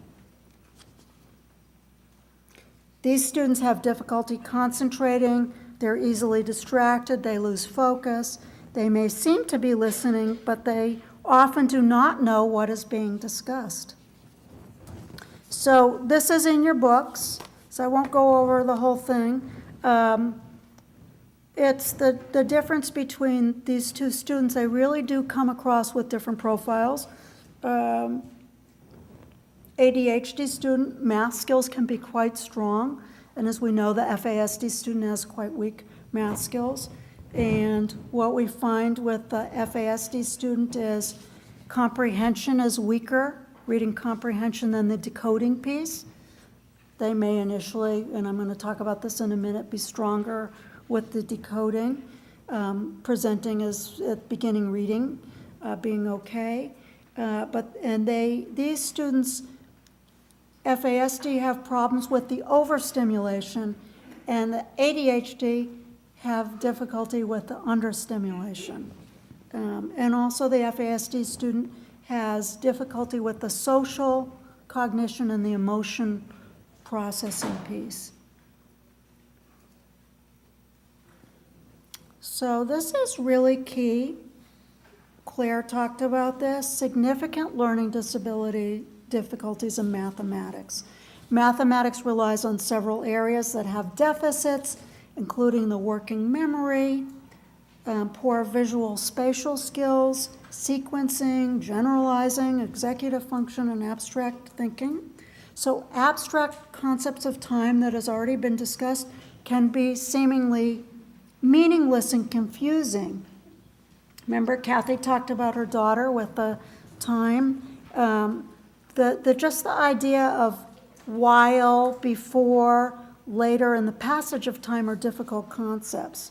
So the FASD students' world is driven by internal or external stimulation rather than by an internal clock or the concept of time. Here's another, I have a couple of these, but I think they're really important. This shows time confusion. David's teacher asked him to buy another digital watch so that he could go from his regular class to his special class on his own. So here's an example of mainstreaming, by the way. The teacher had given up teaching David to tell time. Instead, he gave David a piece of paper with 9:45 written on it. He told David when his digital watch matched the piece of paper, he should go to his other class. Guess what? He never got there because he did not happen to be looking at his watch when 9:45 came around. As far as David was concerned, 9:47 was not 9:45, so he kept wandering around waiting for 9:45 to happen. These students often feel lost in the day. For example, they may not know if it is before or after recess. Here are some strategies. As Claire mentioned about the slow processing, we need to teach these students at a slow pace because of the slow processing. Make the math page user-friendly. This is one of the best things I've done with lots of my students, not just FASD, but kids like having fewer problems on the page. It's way less overwhelming, and they get to feel much more successful. So I've gone and blown pages up and gotten rid of a lot of other problems on the page. So it's just a few examples on the page. Again, you see this word multisensory. We want to use manipulatives and visuals whenever possible. I really like a vertical number line I don't know how many folks have used that. It's particularly fantastic for teaching negative numbers. I just was using this with a student, a 7th grade student, teaching her, instead of looking at the number line like this, to really understand when you look at the vertical number line, you can see how the negative numbers are going this way. So that's very, very helpful for them. But any kind of manipulative, any kind of visual for math, very helpful. We want to practice money skills. Here's the linear clock that I've mentioned, and you can make your own. The triangle is a slider. You can do this any way. You could do it with a paper clip. And you can see how you could have one for home. You could have one for each day, however you wanted to set it up. But it's a visual that really helps these kids see what's happening next. This is a timer that shows a visual of the passage of time. And I got this from an autism website. So you see it works for kids with lots of different issues. Here's another quote about time that shows the confusion of the language of time and also the concept of money. This is crazy, I told her that's supposed to be it was 12:15. She said, it's not 12:15. The microwave says 12:15. Can't be 12:15 because a quarter is 25 cents and 25 isn't 15. And 12:45 has a 5 in it like a quarter, so 12:15 is 12:45. 11:45 is 25 minutes to 12. So you see it just gets so confusing. Whoops. So Dr. Stryguth was one of the key beginning pioneer researchers out of University of Washington who did a lot of research. And she found that 95% of FASD students did not understand the value of money regardless of age and background. So even as they get older, this is very difficult. Sometimes FASD students will steal from the classroom or teachers due to their lack of understanding about money and poor impulse control. They may also be at risk of being taken advantage of by others since they don't really have that concept. So we've talked a little bit about reading already. These students end up having difficulty with reading comprehension, especially as they get older. So 4th and 5th grade, we start seeing reading becoming more abstract. It's the time when we're asking about, asking students to draw conclusions and making predictions and asking inference questions. And that's when these students are having difficulty. Humor, idioms, when you say, let's play it by ear, or does that ring a bell? Very confusing for these students. Metaphors and similes, again, they may not understand it. So all of that has to be explained. Strategies. Use a technique to help visual reading. I want to talk about that. Do you folks, everybody familiar with Lindamood Bell? Okay, so I use that with lots and lots of students. They have a visualizing, verbalizing component that helps with comprehension. It's basically teaching kids how to make movies in their heads. And I love this. I use it with lots of kids and I say to them, tell me about the movies that you're seeing, and we talk about it. And then if they see the actual movie, if they've read a book, then you can compare, was that what your movie looked like? But there are ways to help them practice this. Start with paragraphs, go to short stories. That really helps you check in for comprehension with small chunks of reading. Executive function, I know, has been discussed. So it's a cluster of processes where we talked about the ability to plan and guide behavior. So these students, given an assignment, often don't know where to begin.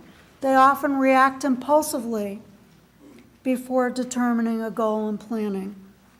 So these higher order processes require the integration of several abilities where there may be deficits for FASD students. We're going to talk about some of these. And you can see how, when there are deficits here, it can compromise learning, and learning can be disrupted. So mental flexibility, when there's a deficit there, we might see the perseveration, students getting stuck, and these students are the ones that may have difficulty with transition. Time management, if they're having difficulty judging how much time is needed for an assignment, difficulty planning for future projects, organization, difficulty knowing how to start an assignment, difficulty seeing the forest through the trees. These are the students that look anxious and overwhelmed when you're presenting what's going to be expected of them. Working memory, these are the I forgot students, but they may never have had that in the first place. They're missing chunks of information. They're having difficulty holding that information in their head.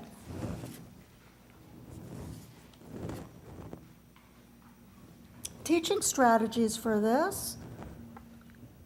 Sometimes it helps to use one notebook for all the subjects. Organizational coaches, that can be the teacher, it could be an aide if you have one, or it could be a student buddy to help with organization. Keep a second set of books at home. I always make that suggestion. I ask if there's a possibility of teachers having an extra book that can be kept at home so there doesn't have to be the back and forth. Sometimes when teachers don't have extra books, I go online and see if you can get it inexpensively. That works. Key for this is, again, remembering that this is that there's neurological damage, and that can help. Remember the 5 essential teaching strategies, and that can help. Allow students to rely on their notes. Remember the boy who had to go back and look at his note, said he wasn't cheating. Provide outlines, brainstorm with them for a writing assignment. Everybody know what Foursquare is for writing a paragraph? Anybody use that?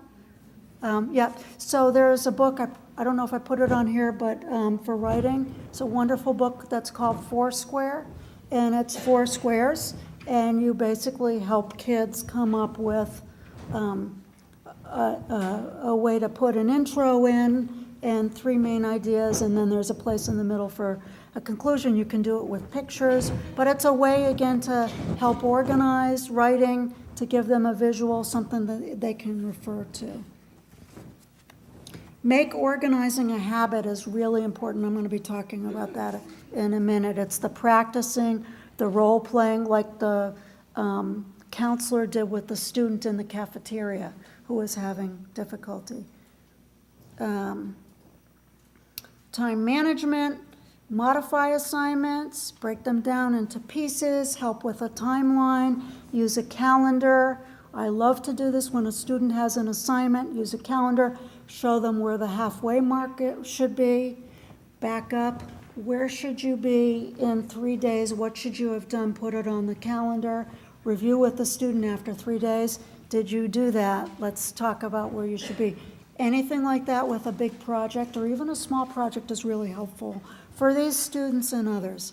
And another piece for time management that I just learned a couple of years ago, I took a class from somebody from UCSD, I think it was, Barbara Oakley. I don't know if you folks are familiar with her, but it was all about teaching students how to learn. And one of the things that I got from her workshop was, it's called a tomato meter. Anybody familiar with this?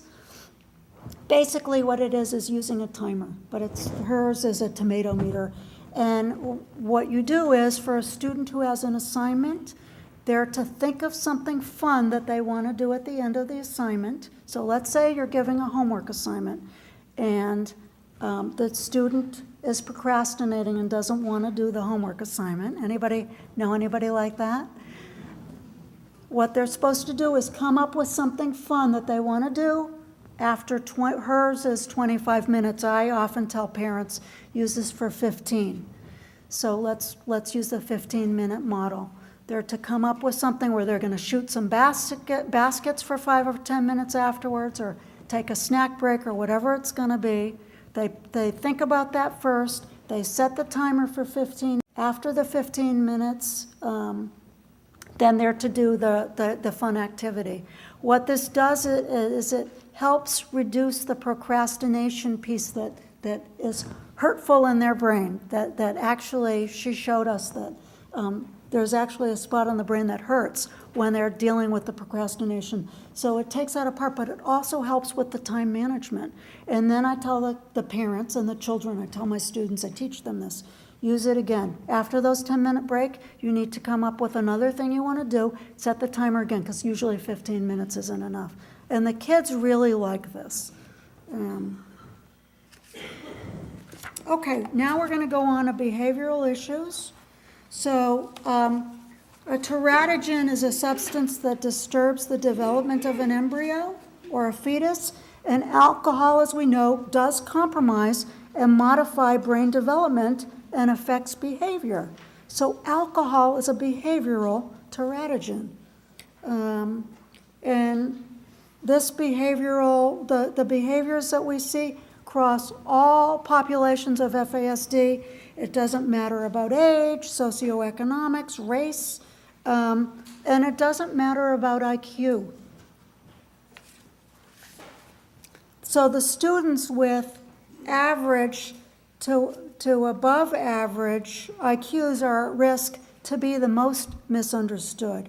They're going to be the ones that are hearing, you deliberately disobeyed me. You knew the rules, but you chose to break them. Well, did they really know the rules? No, they haven't processed that yet. You knew better. If only you tried harder. So that word lazy, I'm still talking to other educators about that word lazy, and still talking to parents. Maybe it's not lazy. Maybe there's something else that's interfering, and we need to address that. So recognizing the FASD behavioral phenotype, what we see, that it stems from a neurological disorder, is the missing clue for many educators. And I know I've said that before, but I think it's really helpful.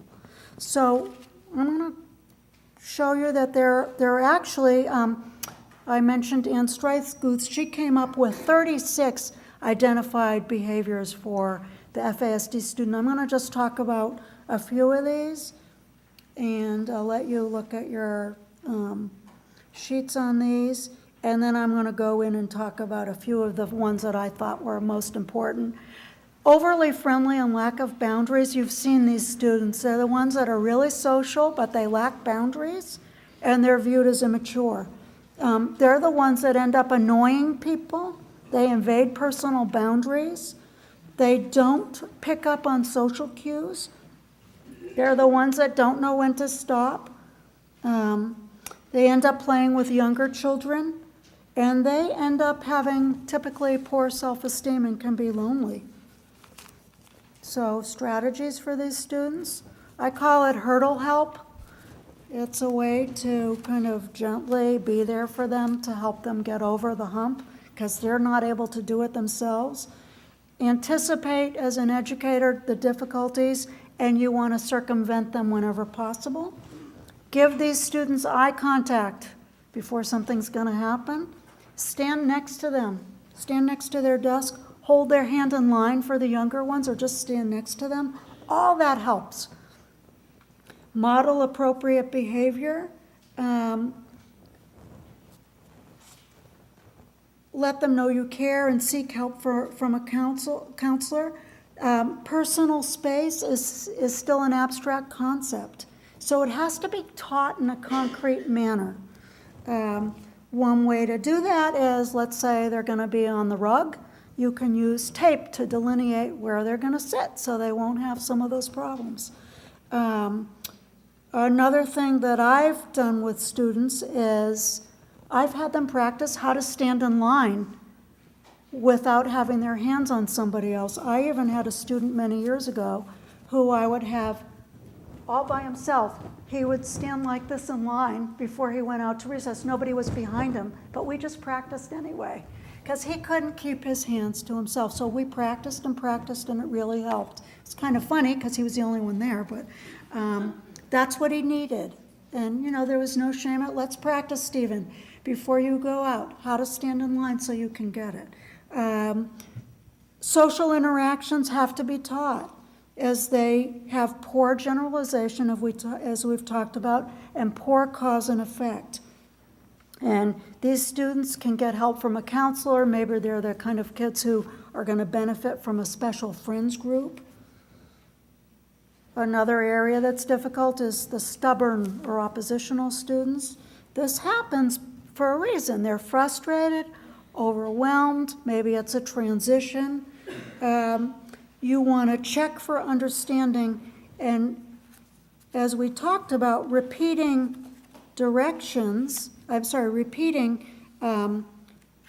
information or shaking their head yes does not necessarily mean that they understand what to do or how to do it. They need to tell you in their own words.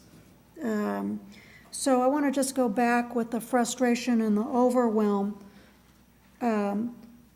It's because they can't process anything else. They're on overload. They may feel they know something, and altering it in any way is too much for them. It's hard for them to switch gears. So here's a quote from a student. He says, "I'm like a train. Once I get going one way, I can't just suddenly go off in another direction because there's this whole chain of things I'm holding together." So stubborn behavior is actually a form of control. It's ineffective, but it's more comfortable for these students and for other students as well than dealing with the uncertainty of change or transition. So I think that's important to remember. So when we see that stubborn behavior, it may just be more comforting to them than trying to switch gears. So we want to keep them from being overwhelmed, check for understanding. Poor impulse control. Impulsivity often leads to students being put in dangerous or unsafe situations since they don't think about the effect of their actions. They want to belong and have friends, and they're often willing to follow others and take direction from them. These students are really vulnerable due to many variabilities such as poor social judgment and confusion under pressure. They're often the audible thinkers, which means they're just going to say whatever they're thinking without a screen. So I had a friend a couple of years ago who had a stroke, and the one thing that still remains with this friend of mine is he is now an audible thinker. So I came late to a party that he and his wife had, and he said something to me that I know several years ago he never would have said. He said, "Chandra, why are you late again?" And I thought, no, that was the stroke. So these students also have that where they're just going to be blurting out and saying things. Often there can be volatility too, stealing, lying, physical aggression. That can all happen. Teach good habits. So I really want to stress this. It's like what the counselor did with the boy in the cafeteria. So managing behavior is about predicting and preventing an unwanted behavior whenever we can do it before it happens. Obviously, it's not always possible to do that, but it's a more effective place to put our energy than always being reactive to it. So we want to teach good habits that are impulse responsive through role play and practice. So I think this is really key. That's like me helping the little boy with standing in line, keeping his hands to himself.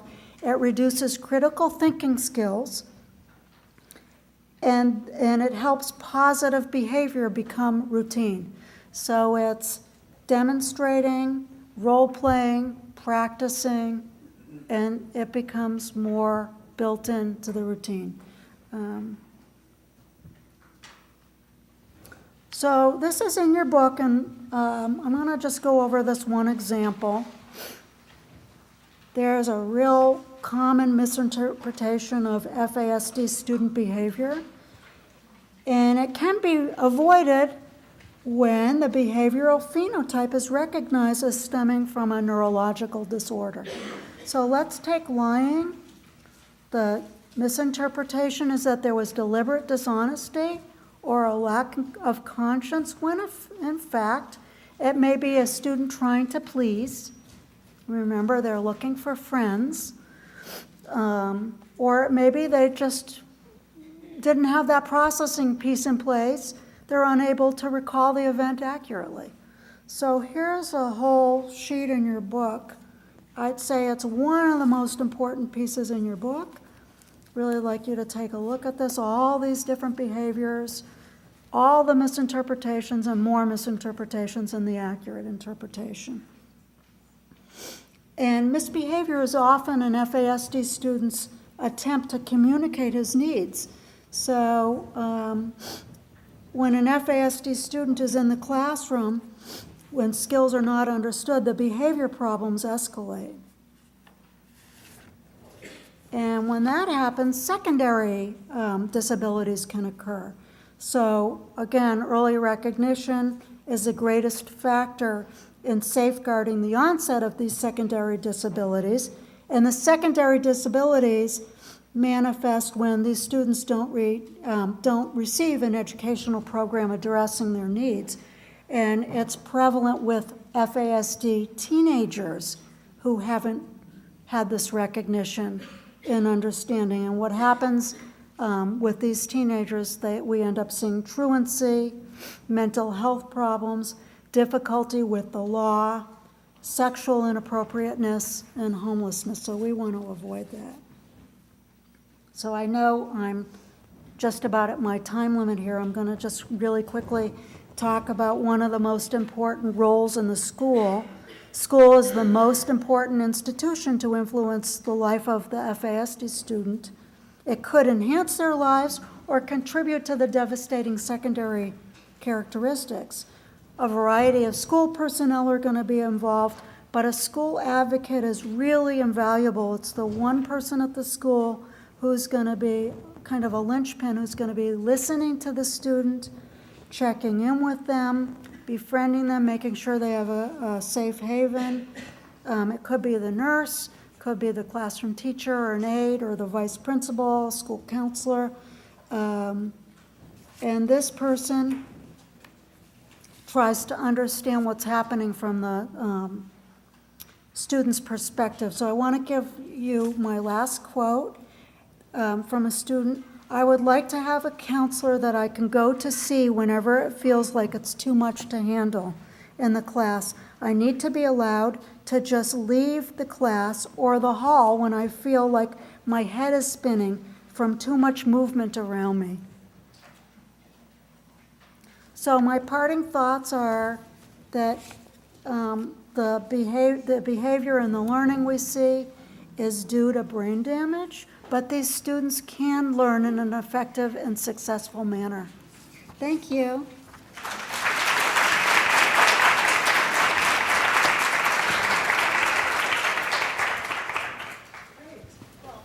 Let's open it up. So who has questions on anything you've heard about today that you want a little bit more detail about?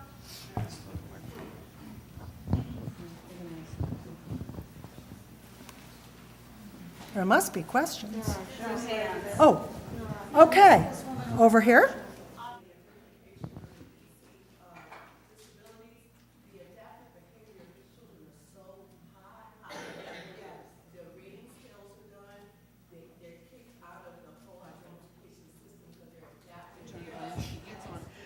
We do other health impaired all the time at our clinic, and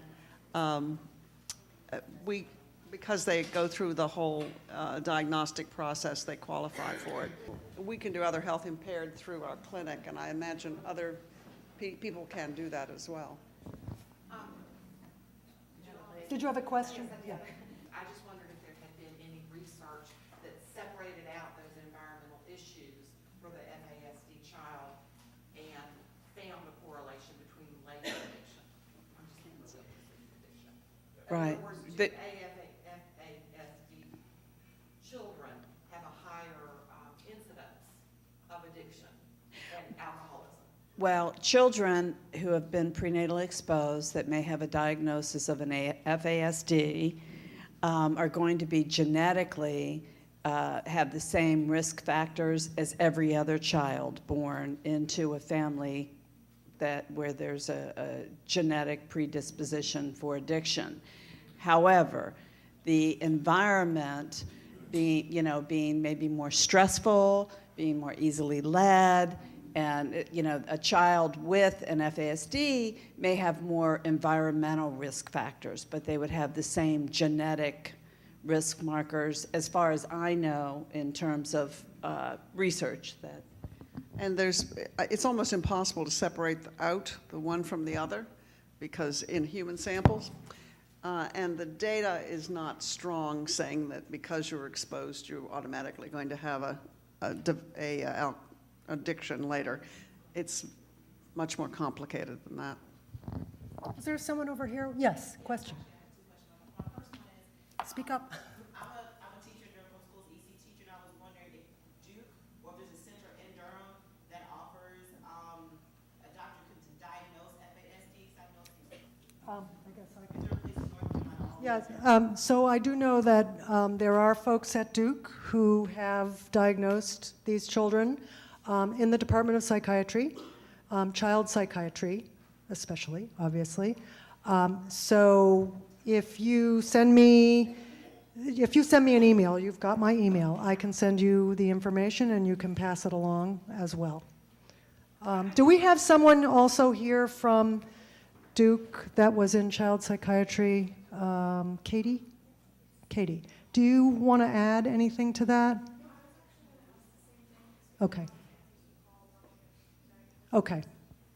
Yeah, I mean, I have co-taught with someone from psychiatry at Duke to the medical students, which is, by the way, another group of people who need to be educated about this.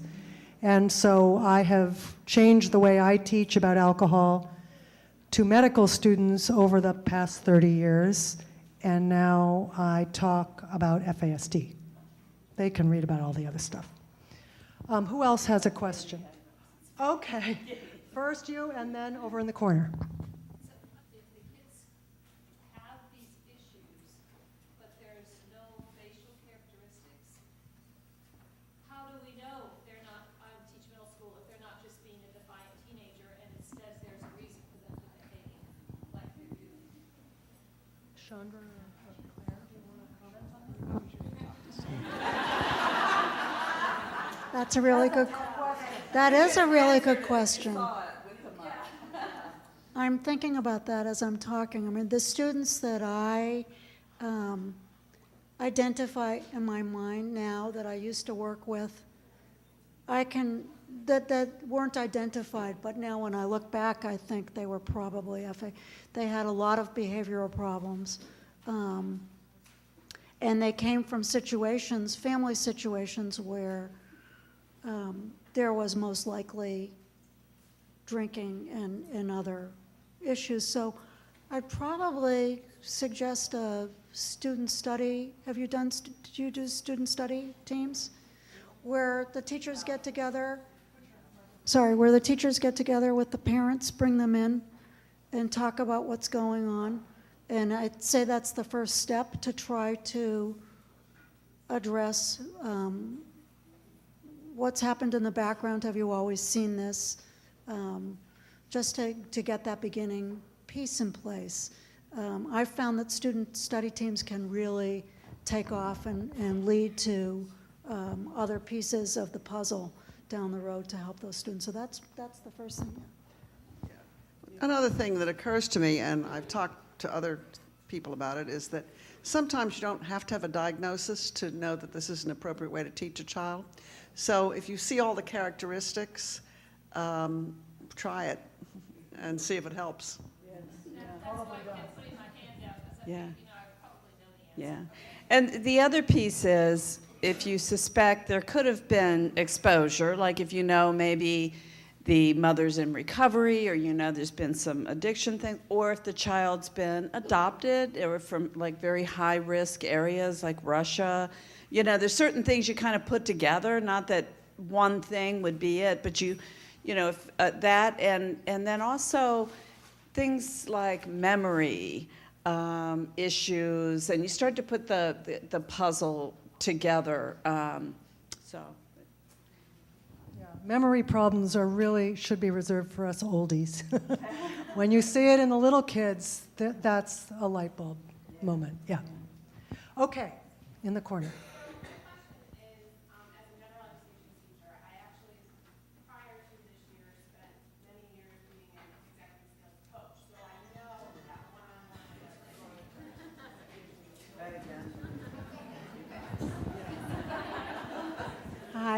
I think part of it is that a lot of those strategies will help other students. But again, if somebody is so outside of the classroom, then it's time to have a SST meeting, or whatever you folks call it here, what's that?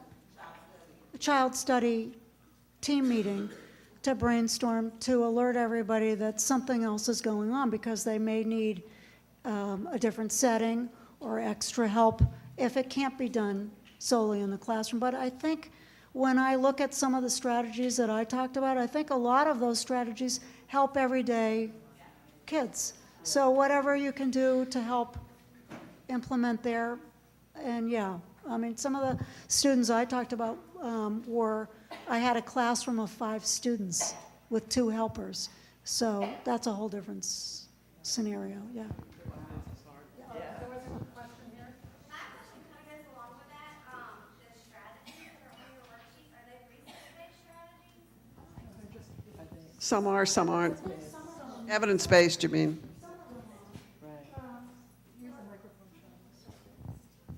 I'm sure some of them are. I don't know if you folks are familiar with Lexia. Yeah, so I like Lexia one-on-one with a student. I don't give it just as homework, or even when parents say, can I just do that at home with the students? I really like it on a one-on-one basis, but there are other programs here like Read Naturally, I'm sure. So there are some. You'd have to look.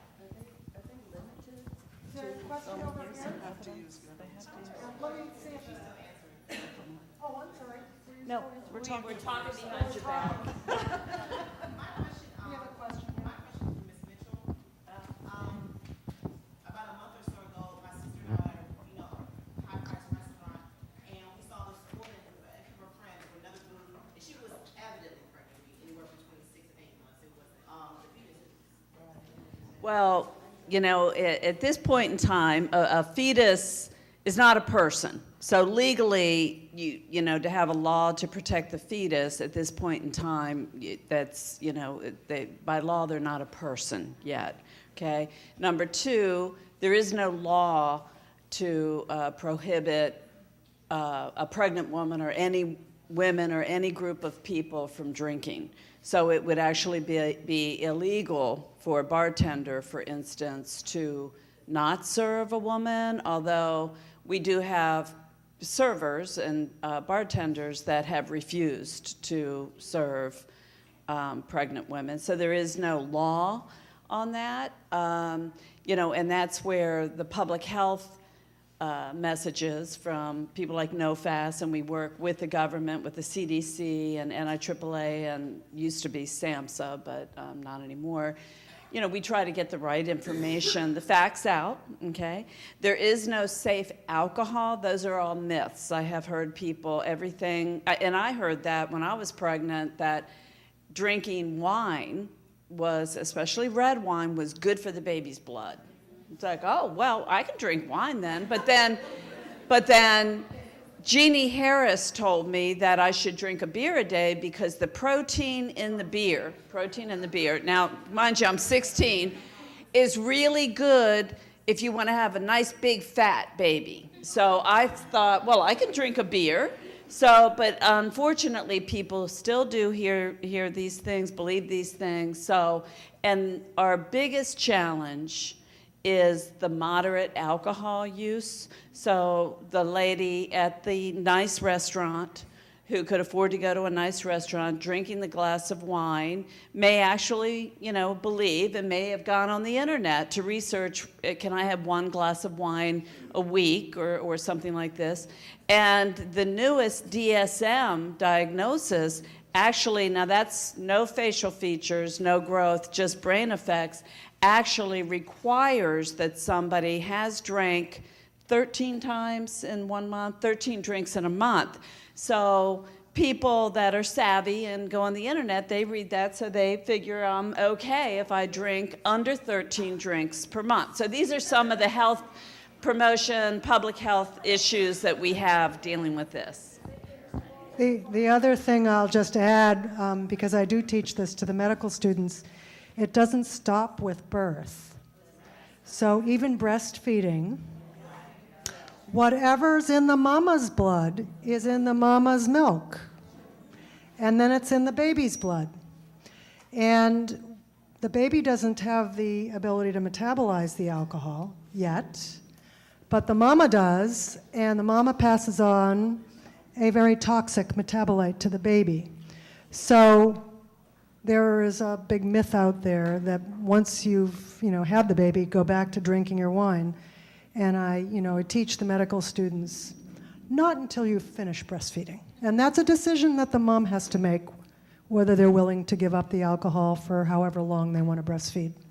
But yeah, there are a lot of myths out there. The science has caught up with a lot of the myths. The problem is the scientists haven't been able to communicate that through the health system to the public very well. And we're working on it. Yeah. There's always contradictory science. Science is science. And, it's not always exactly the same, no matter who does the study. Yeah. True. Okay. That's right.